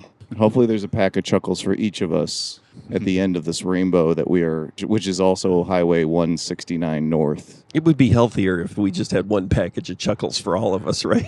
I'm just assuming I want to chuck a whole package for myself, but like in traditional like Depression era candy, right, which I'm assuming it is, Right. the whole point of Chuckles is that you would buy the pack and then you'd only have one pack for the whole family and that would last a month. Well, there was a Right. chuckle for each of your 5 children. Yeah. Right, exactly. The average family driving away from the Dust Bowl. 5.5 children was the average. Yeah, Americans have 4.95 children. Let's make a candy for them. Chuckles. What kid likes licorice? Well, unfortunately, there will be a licorice child. I got licorice last time. Well, because bullying needs to be a part of every sibling experience, and so we've got to have one licorice there for the other 4 to make the licorice child eat that. I think my mom told me this. I don't know if I verified it, but like Three Musketeers bars used to be 3 bars, 3 different colors. Oh, I'm going to have to look that up. I'll Not have to in do our some lifetimes. research. Yeah, no, not in our lifetimes at all. Oh, no, we can't because I know Jim liked Three Musketeers bars. I really disliked Three Musketeers bars. I like Three Musketeers bars. That's why you're the navigator and we're the pilots. Pro nougat, right? I am pro nougat. Yeah. I'm quite I'm pro not so sure about nougat. It has a little bit of caramel, right? No. It's all That's- nougat. that's It's just chocolate and nougat. Oh, Milky Way. See, I Yeah. like Milky Ways too, but sometimes you just want the purity of Three Musketeers. Just as much sugar as possible. I haven't had a Three Musketeers bar in, I'd venture, 25 years. Quarter century since I've had a Three Musketeers. Okay, we need to stop and get one of those too. I will definitely be having one on the road today. We're not, we had breakfast. That's all you're getting, except for Three Musketeers bars and Chuckles, until we get to Kansas City and get to our 3rd vegan restaurant on our 3 days of vegan dinners. Trapped with a vegan. It's a new Travel Channel show where 2 sympathetic individuals are trapped with one demanding vegan. It's like a show where it's like during like the daytime and then, you're traveling with me and we're eating at the restaurants and then there's like a secret other part where the 2 of you are like getting hamburgers in your hotel rooms afterwards, like just eating and getting prime rib and like a video of me sleeping. And then it cuts to you guys, Just having steak and beer. a 24-hour steakhouse. And then back in the morning, it's me eating a banana and you guys are eating. Oh, do these eggs offend you, Rick? I'm sorry. Sorry.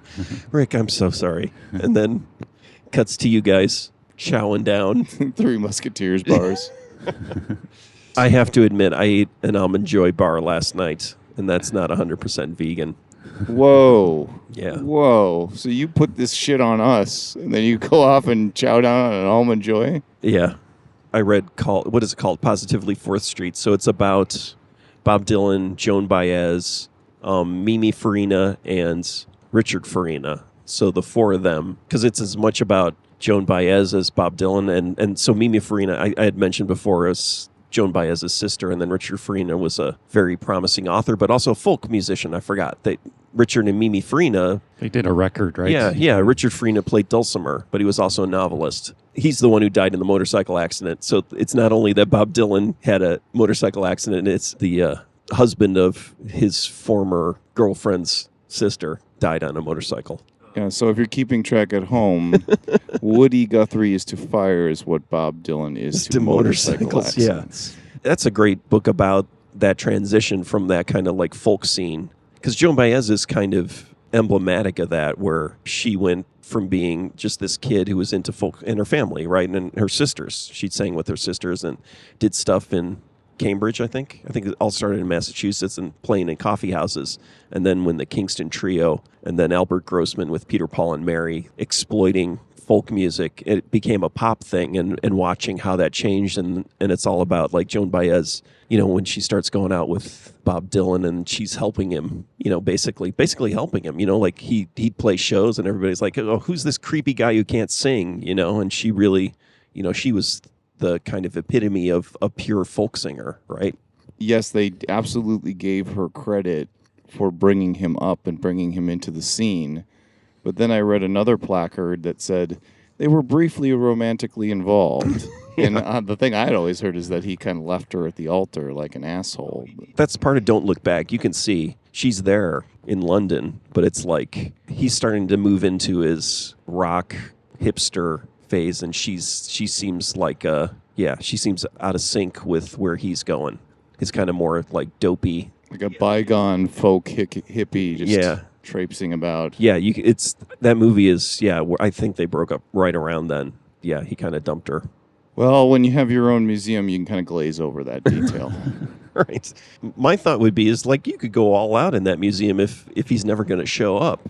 Yeah, we were told yesterday that Bob Dylan has never attended, but has actually walked past the museum. Then at the Woody Guthrie Museum, we were told that Bob Dylan never attended or has never gone to his museum, and then I thought you were going to say, has Bob Dylan gone to the Woody Guthrie Museum? Oh. But you asked the guy, has Bruce Springsteen been here? Right. And I was just like, what the hell, man? Bruce Springsteen? Well, because they said that Springsteen and the band were like carefully curated their exhibit in the Woody Guthrie Center. But you're right. That was an odd question. But the dumbest question would have been, has Woody Guthrie ever been? So at least I didn't ask that question. That's true. Look, we've established I am the least smart by a wide margin of the three of us. We haven't established that yet. There's a 1 and a 2, and then there's like a whoosh. Like we could have 100 more people on this podcast before we'd reach to where my intelligence is. So I don't know, there's man. a gap there. If there are going to be chuckles at the end of this journey, I don't know. It's going to put you pretty high up on the I'm ranking. brilliant in certain ways. I am brilliant when it comes to logistics. Let's just say that. I'll take that. And I've said before, as a person who spends a lot of time in meetings with people who think they're smart about everything just because they're smart in one thing. Yes, there are definitely different areas of intelligence, and to call someone smarter than another person is actually, so I guess, maybe you aren't so smart, Chris, because you're saying this stuff is about the stupidest thing, because I know very few people who are universally smart. That's an interesting phrase. You're stupid because you think there are people smarter than you. Exactly.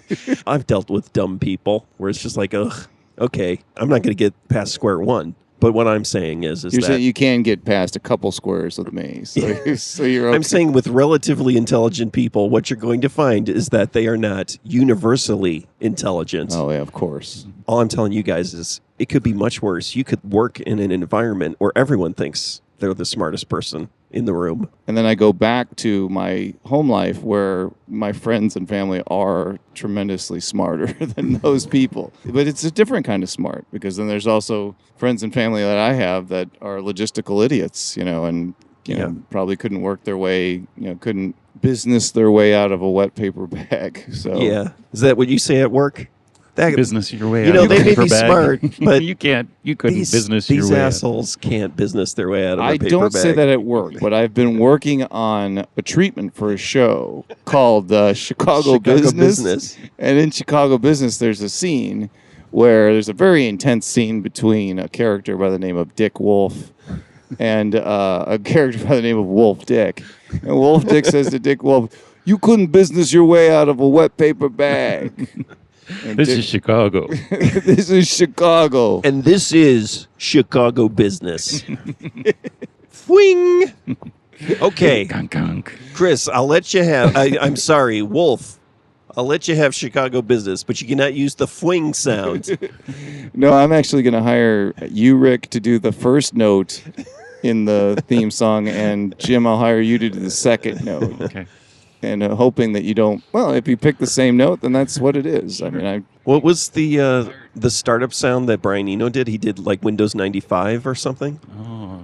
Did he really? One of the Windows startup sounds is Brian Eno. Did he get like a few bucks every time someone started a computer? I don't think so. I think it was a work for hire, but I think he got a good amount of money. I did remember seeing a gear nerd thing about like how he made it. Like you always read those articles about how Sgt. Pepper was recorded or how this song was recorded, right? Sure, and, yeah. and it was that. And I'm pretty sure he used a DX7. That is the most pretentious business thing. You know who will get to do the opening swoosh? Brian Eno. Get him on the phone. I don't care what it costs. This is my favorite story. I don't know if it's true, but I love it. The graphic designer, the famous graphic designer, one of two of most famous graphic designers, Paul Rand. So there was Saul Bass, which was actually Saul and Elaine Bass. I just have to say that. But then there's Paul Rand.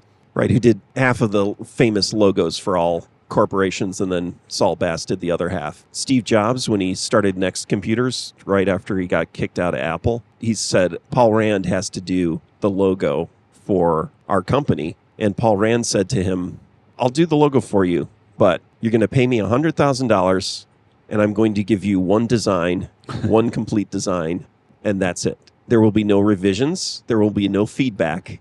You take what I give you. And Steve Jobs supposedly said, okay, I'll do that. For the first time in history, right? A graphic designer was able to say, you're going to pay me money and I'm going to deliver you this, and you're not going to give me any notes, and I'm not going to change anything. And that was the next logo. When you mentioned Saul Bass, you mentioned someone else with his name. You said Saul and I have to Elaine, say. his wife. It's like Charles and Ray Eames. Like it used to always be Charles Eames. But it was the two of them. Yeah, it was. And so Elaine Bass was his partner, creative partner through that whole time. But she was a woman. So the company was called Saul Bass. So I wanted to give you some more kudos, Rick. My wife and I have been watching these drawn-out Star Wars documentaries that just came out. There were 2 episodes on Star Wars itself. We didn't know how involved, and we knew Marsha Lucas. Marsha, is that her name? Yeah. Lucas was involved, but we didn't know how involved. It does a really nice job of crediting her with a lot of decisions that helped Lucas early in his career. With, she did a lot of editing for him, she fixed Star Wars. She was the main editor on Star Wars. She edited the Trench Run.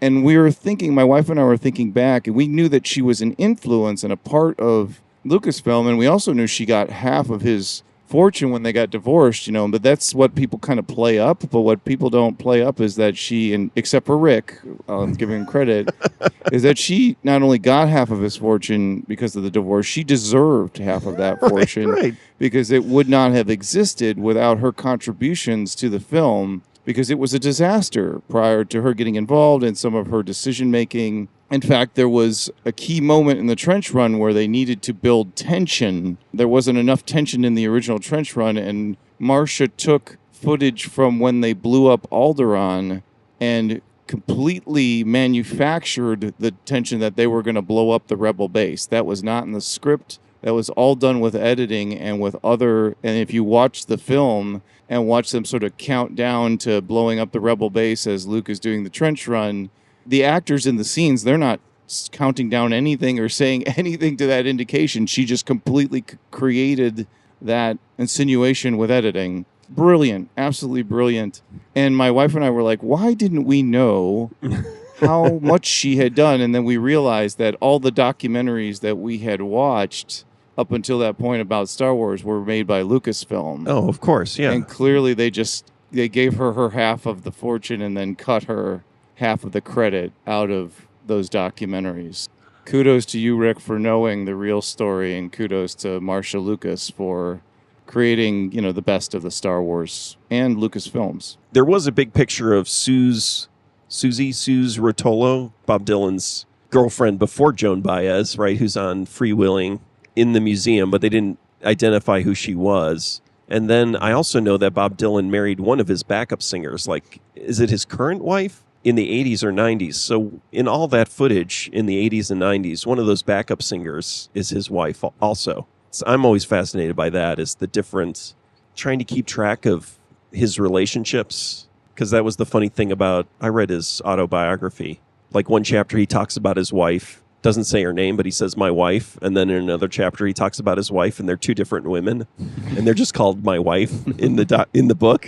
And it's like he like totally just plays up or just exploits this kind of thing where it's like, oh yeah, my wife.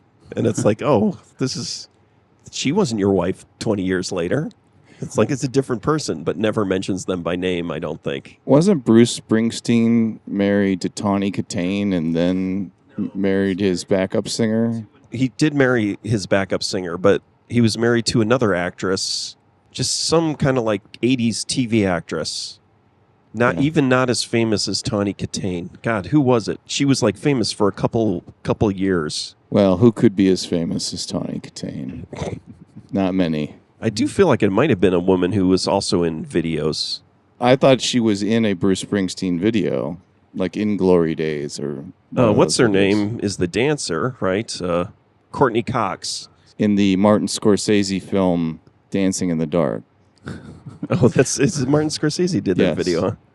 And Tawny, I apologize. I made a smug comment about you, and I know you listen, and I'm a smart ass to a fault, so I'm sorry. You are far more accomplished than I will ever be in my life. God bless you. He was married to Julianne Phillips. She was in Fletch Lives. And who directed Fletch Lives? Michael Ritchie. Did he really? I think he did. I think he directed both. Director of which film, Jim? Prime Cut. Prime Cut. I was nervous there for a second, but yeah, I remember. Speaking of Prime Cut, maybe we wrap up, and because we've got a whole nother 2 hours to record this evening for our 5-hour road trip special. Eating dinner each day with a vegan, we balanced that by watching Gene Hackman just eat a plate of meat with a fork. Just like a pile of meat with a fork. There was nothing else on his plate. I could feel the plaque building up in my arteries just watching him. Not just meat, but guts. Doesn't he use the term, you like guts? You like guts. I like guts. Ooh, that was a pretty good Gene Hackman. That was a good I didn't Gene even know I Hackman. was doing it. Put that one in the box. His voice is so weird. Like, that yelling voice. Like, I'm going to have to watch... I think I'm going to have to watch every Gene Hackman movie again. Like, does he always... He's always kind of yelling.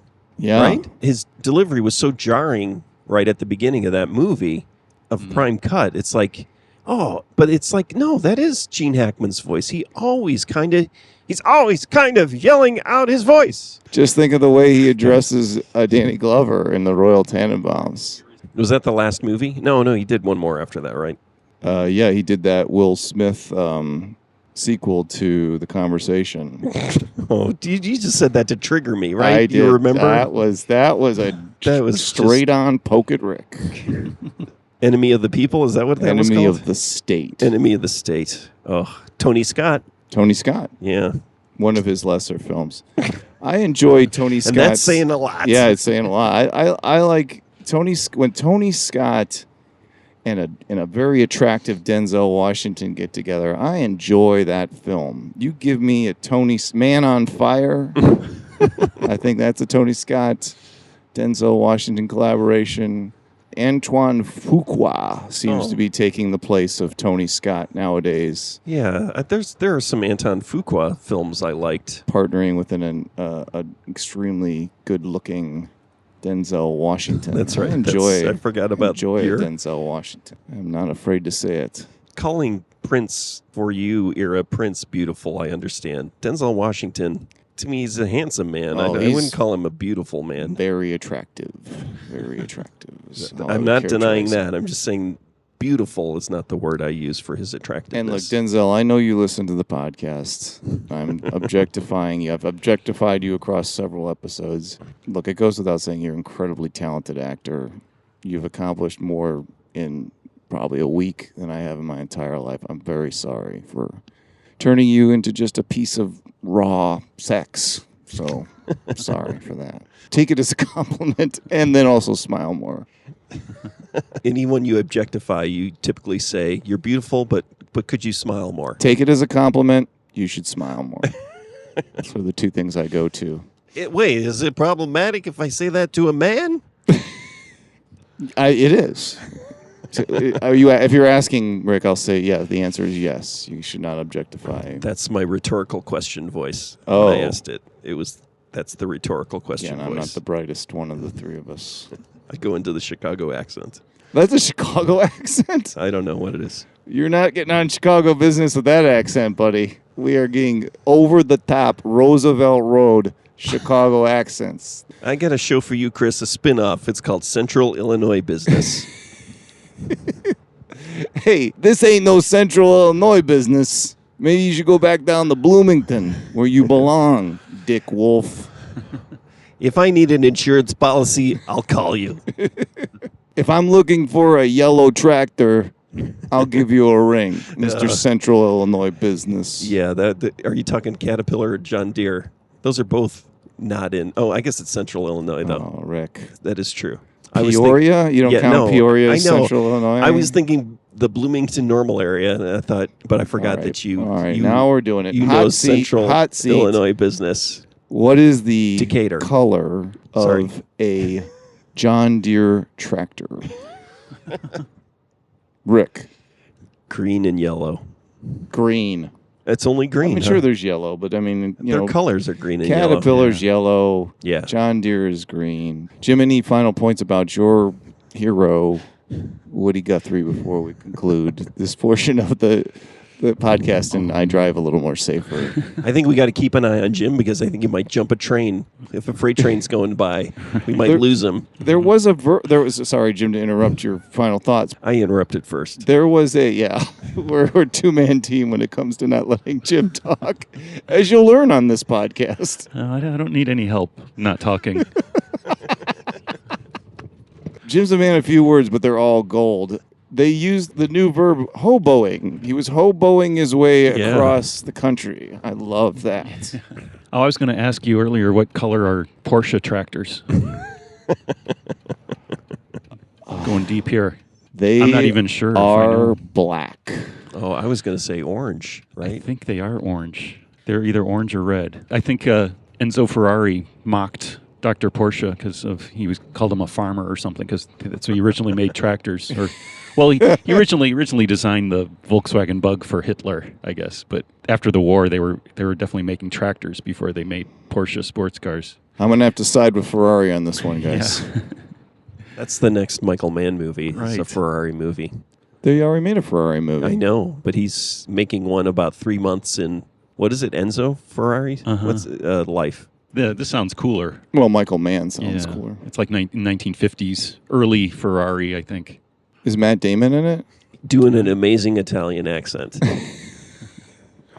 He's known for his accent work. Accent work. The Boston accent, that was really good, right? Yeah, he's good at the Boston accent, being from Boston.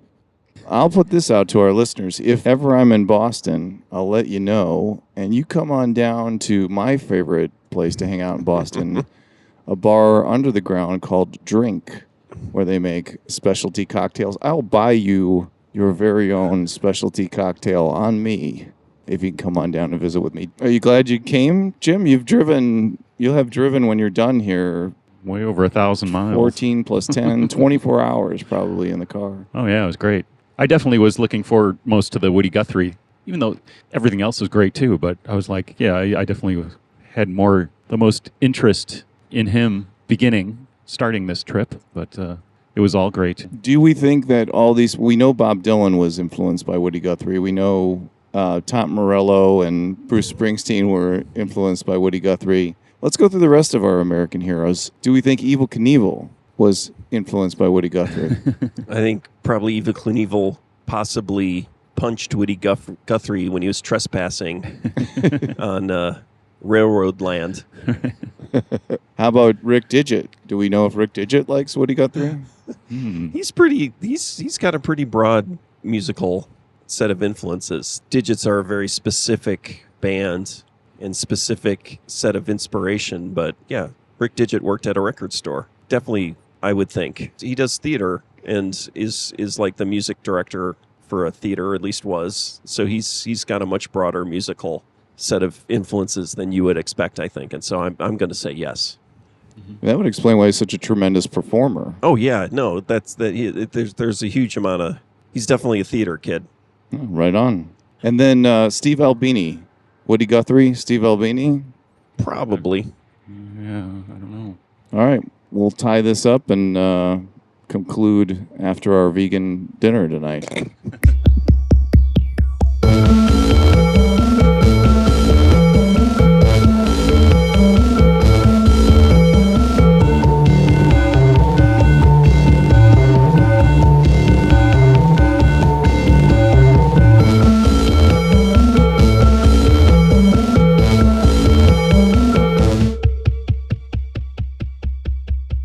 So now we're in what is afterword? What do you call this in a book?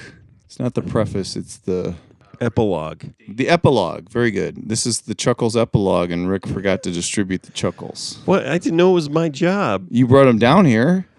I'm just the messenger, man. He's become victimized by this whole situation. Rick just threw Chuckles at me. Why don't I just give you the bag? So we're back. We're a little travel worn. I am so sick of you guys. We've given Rick 3 guaranteed vegan dinners, which we promised. It was part of his rider. And yet I'm still not happy. And then Rick insisted that at some point in the trip he get Chuckles. I want Chuckles.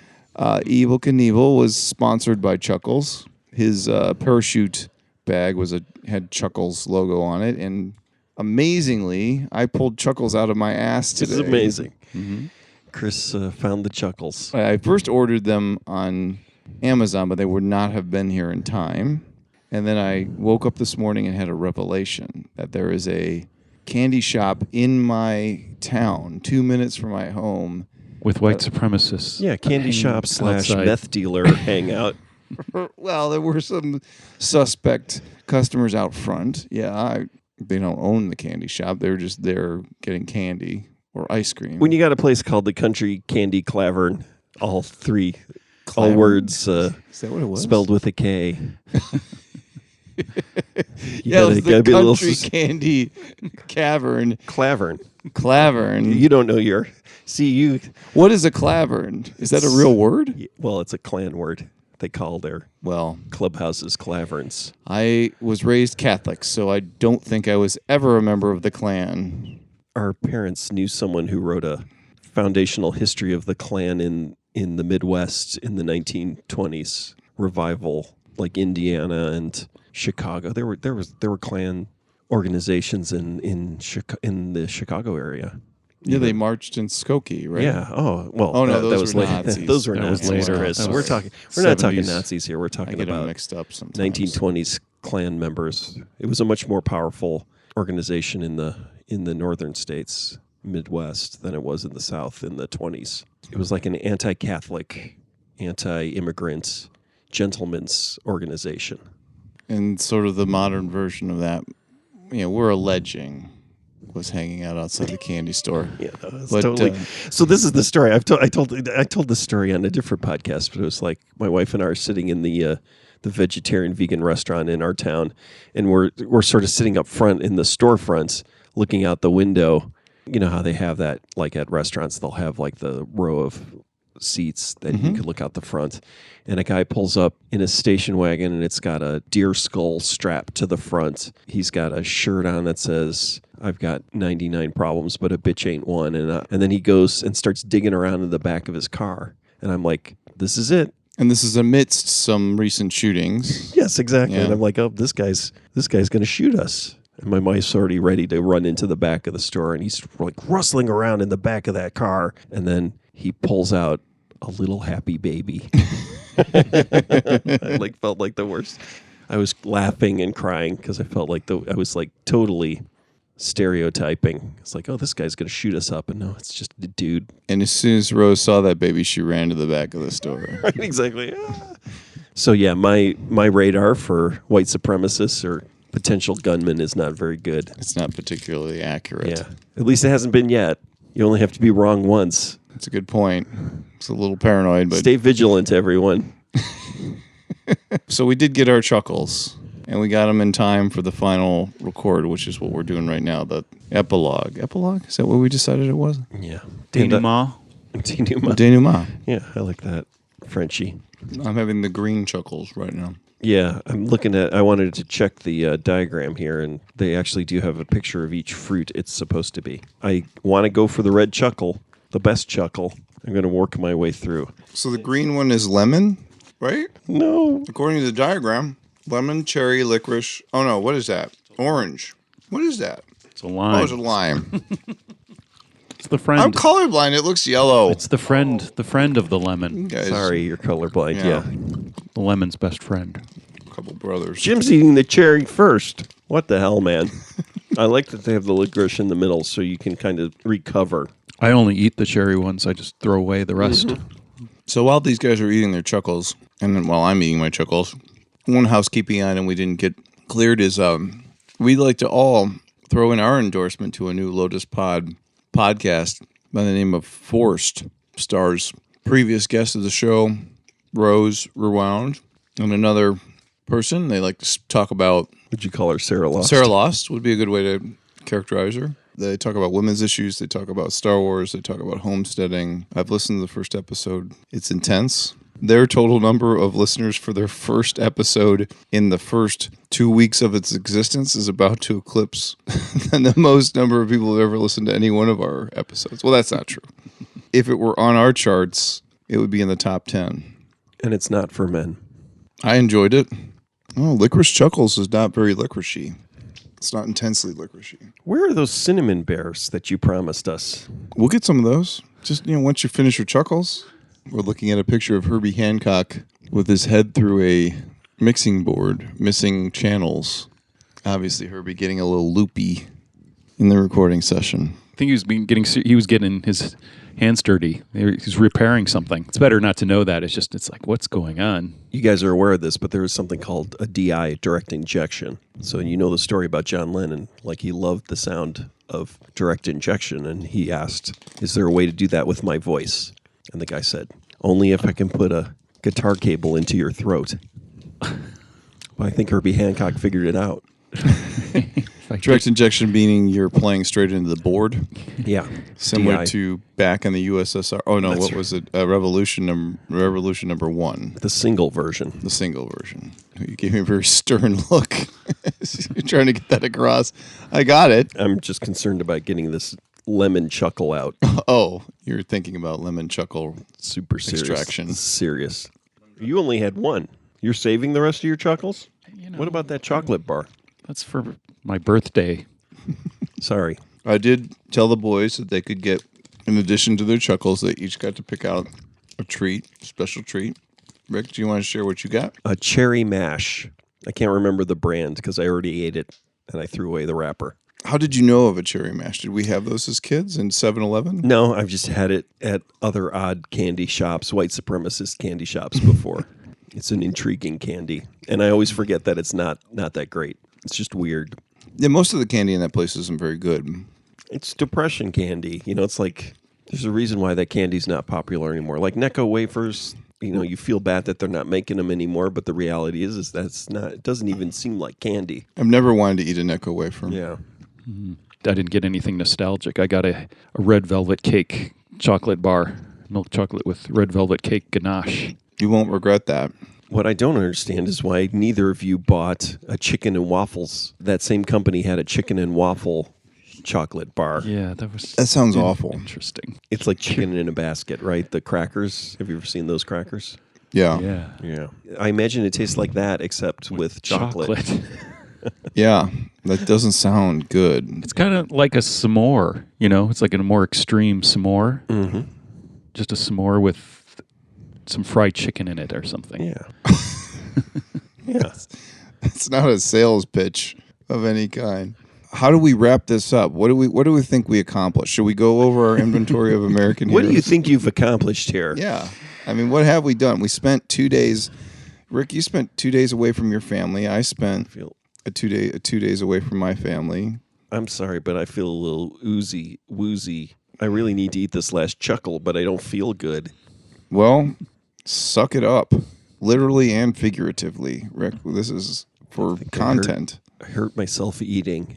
We had a delicious meal today, vegan and non-vegan, at Lulu's Noodles in Kansas City, Missouri. I'd like to endorse that shop and say, if you've never been to Lulu's Noodles and you're looking for a good $50 to $100 meal, or just a reasonable meal, I'm not saying that it's an expensive place. It's not. It's a very reasonable place. But be aware, if you're eating at the restaurant and there's a menu item and it says it's like $2 and you think it should be, why would there be a $2 Pad See Ew on this menu?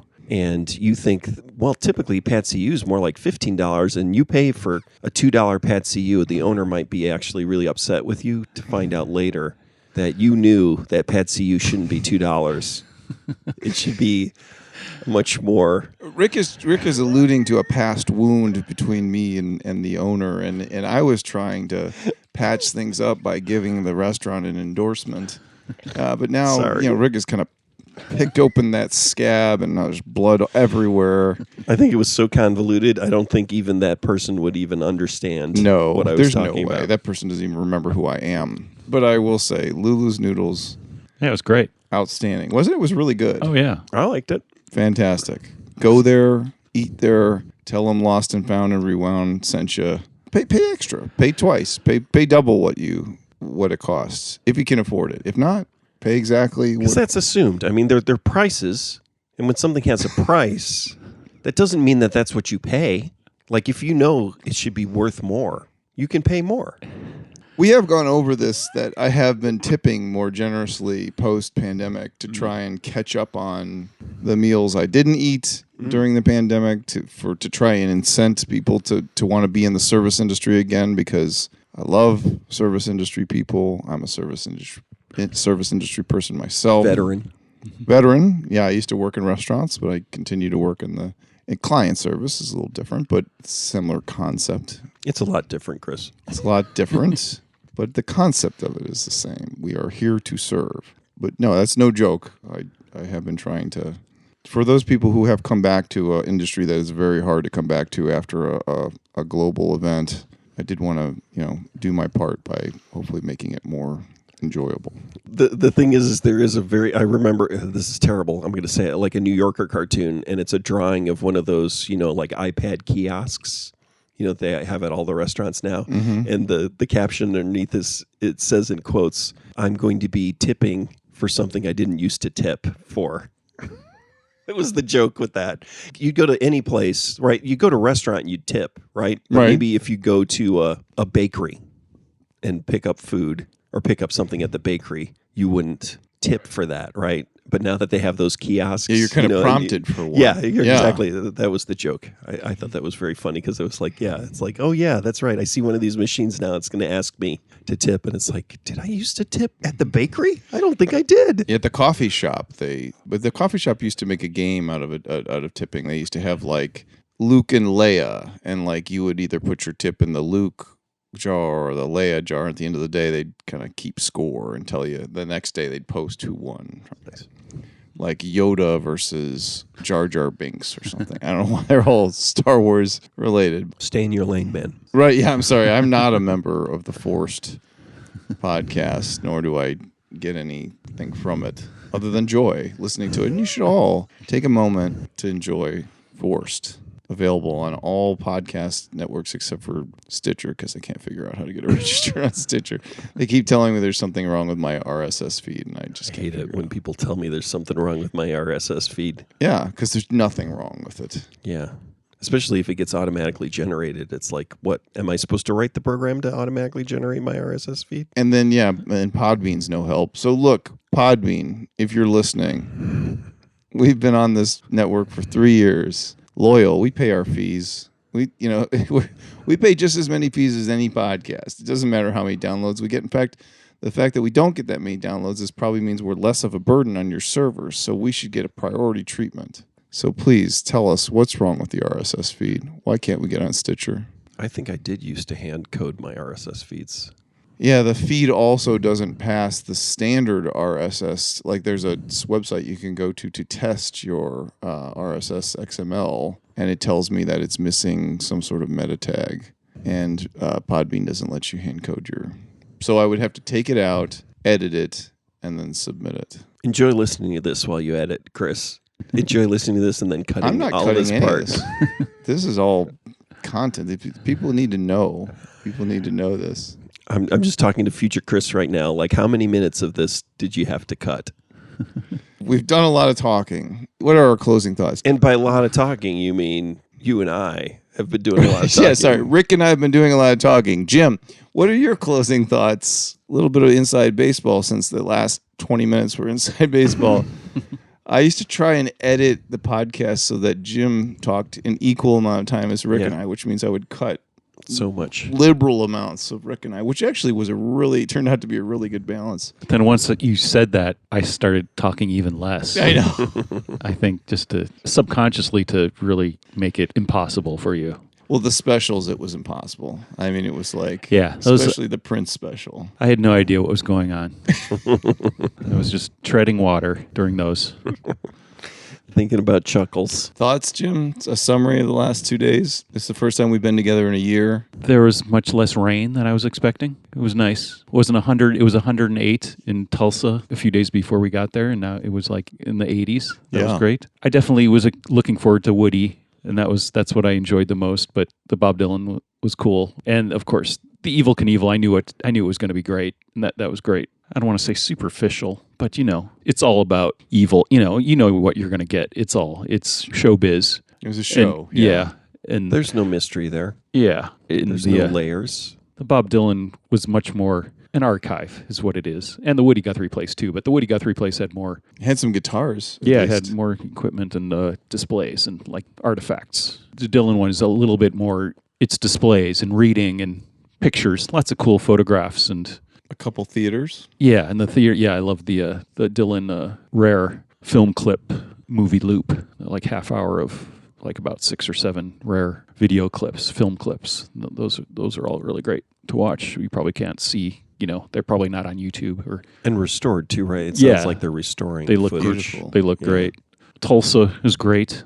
Have I ever been to Tulsa? I don't know if I've ever been to Tulsa. Kane's Ballroom. Yeah. We played in Kane's Ballroom, which is a legendary ballroom, honky tonk. We definitely played there 25 years ago probably, but it's this legendary, all the country greats played there, and any touring band played there. It's been there probably since the 20s or 30s or who knows, I don't know, but it's got a big marquee, and we were lucky enough to play there once. And it's like on the level of like the Ryman Auditorium or something, right? Like the Grand Ole Opry place. It's it's historic. Everybody played there, especially country, Western music. And Johnny Cash would have played there, but then the Buzzcocks played there, right?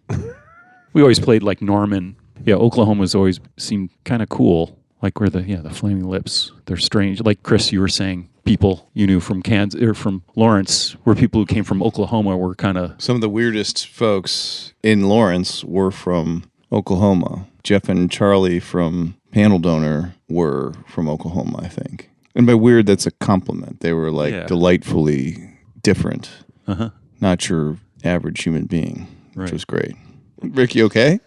Yeah. Did you eat the final chuckle? I did. Are you okay because of it, or are you not I think okay? I'm fine. I had some water. Had a lot of sugar today. Any final thoughts, Rick? Yeah, this was great. I'm a little worried about that last chuckle. No, I liked all 3 museums. And like I said before, I liked the high and low. Yeah, I think the Woody Guthrie Museum was the most museum-y, or I felt the most educational, most nutritional of the 3. Enriching. I felt like Woody Guthrie was trying to do something more than just be a musician. And the fact that you said that he didn't have a lot of recordings kind of tipped to that fact. Like music was a part of how he was communicating with people, not his main source of income. When he got to New York, his wife taught dance lessons, and that was the majority of their income. And this was like well into the end of his career, because that's when he got Huntington's disease and started to check into a hotel. So I'm not sure how lucrative his musical career was, but I know he just seemed like a guy who was hell-bent on creating and getting his message out, but not necessarily making any sort of money off of it. A true socialist. Saw himself as a working artist, like in the most kind of mid-20th century socialist kind of way, right? Like a working artist, like a worker. And I do this, and it's to help, and it's my job, but it's not a get-rich thing. It's kind of like in the same way you were a factory worker or something, right? You're a musician and you're doing your work. And they described him as a patriot, as someone who loved America. He wanted to change the culture and the mindset of the country, but he also had a tremendous amount of pride in America, which I love. I think that's the right answer, is it's okay to be a patriot as long as you're willing to question whether or not we're moving in the right direction. If patriotism becomes this sort of blind allegiance to whatever is happening, regardless of whether or not it's good or bad for the people of this country, that's the bad side of patriotism. And then on a more practical level, thinking about the museums, the one thing I realized, the Evel Knievel Museum is great. It looked really professional. It had some great interactive stuff. But there were a couple of cases, like with his medical bracelets and stuff, right? And they were blank because everything had faded. Like things were starting to fade, some of the collectibles that they had in the Evel Knievel Museum. And that's where I was like, oh, okay. And then going to see the Dylan and the Woody Guthrie, those are archives. There's that extra layer of preservation. And it's kind of like, okay, the Evel Knievel Museum looks great, but it is not archive grade preservation going on there. It's guys who are putting things in boxes. And running a Harley dealership. And it's like, okay, you're starting to lose stuff. And it's going to be moved to Las Vegas. It's on that Las Vegas level already, even before it gets to Las Vegas. It's not, there's a distinct difference. And so the question is it when it goes to Vegas, are they going to elevate it, right? Is there going to be extra money? Of course. Or is it just going to be like some guy's collection that's in boxes in Las Vegas, right? No, it'll be incredibly curated. I mean, the story of Vegas is the budgets for the shows in Vegas are like 5 times the budgets of shows on Broadway. Right. And I asked, well, why is that? They're like, because it's not the price of the ticket that pays for the museum. It's the price of the ticket plus the money they lose in the casinos. Okay, yeah. Maybe part of the reason why they're moving it is there'll be more of a draw for it there. It's probably going to Caesars or some equivalent of what Caesars is. I don't even know if Caesars is there anymore. But it probably will be impeccably curated and taken care of.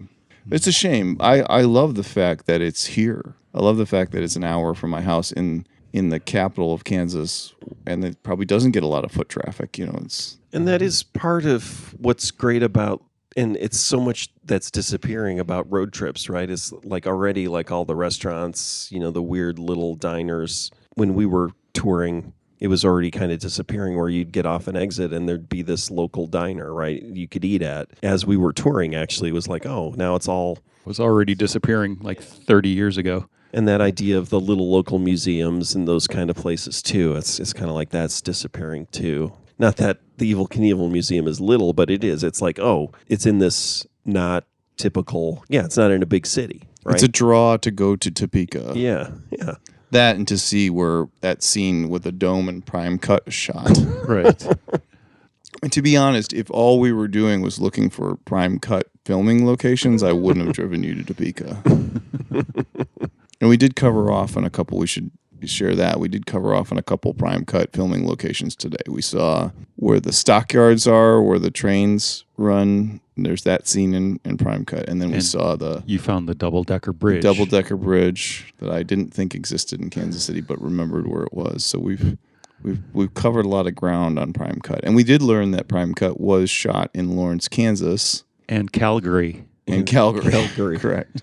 The riveting combine eating a car was filmed in Canada. Yeah, the special effects crews in Calgary had the technology to handle. I thought it was a very unrealistic scene, but maybe that's what Canadian combines are. Maybe they're much more robust and they could eat an entire Cadillac. The threshers in Canada have to be more aggressive because the wheat is more hardy due to the cold weather. Sure, absolutely. Makes perfect sense. That's Lamarckian, right? Well, I don't know what you're saying, but sure. The reason why giraffes have long necks is because they had to stretch to get food. Yeah. Each generation stretched their necks farther as opposed to... And the ones that couldn't died. No, that's the right reason. It's that through stretching, their necks got longer over time. Which you're saying is inaccurate. Yes. It's more, you're saying it's more like Darwin. If you don't have a long neck, you die. Right. And then now you just have long necks mating. Right. To make longer necks. Well, on behalf of all our American heroes, let's do the list and then we'll sign off. So Steve Albini, Evel Knievel, Rick Digit, Bob Dylan, Woody Guthrie, Bruce Springsteen. Whoa, what? Thank you for your service. Is that what you say to American heroes? Thank you for your heroicisms. Yeah, that's right. That's better. Thank you for stretching your necks out. But thank you for your heroicisms. It's much better. You are the neck stretchers of America. Neck stretchers of America. And your children will stretch their necks even longer. Further, yeah. That's the American dream. Long necks for everyone. Lost and Found and Rewound is fully funded by Lost and Found and Rewound Foundation funds. Lost and Found and Rewound does not use crowdfunding because our listeners have better things to do with their funding. There's no need to post reviews of Lost and Found and Rewound because our listeners have more valuable things to do with their time. In all sincerity, thank you for listening to the show. We truly appreciate it. Lotus Pod.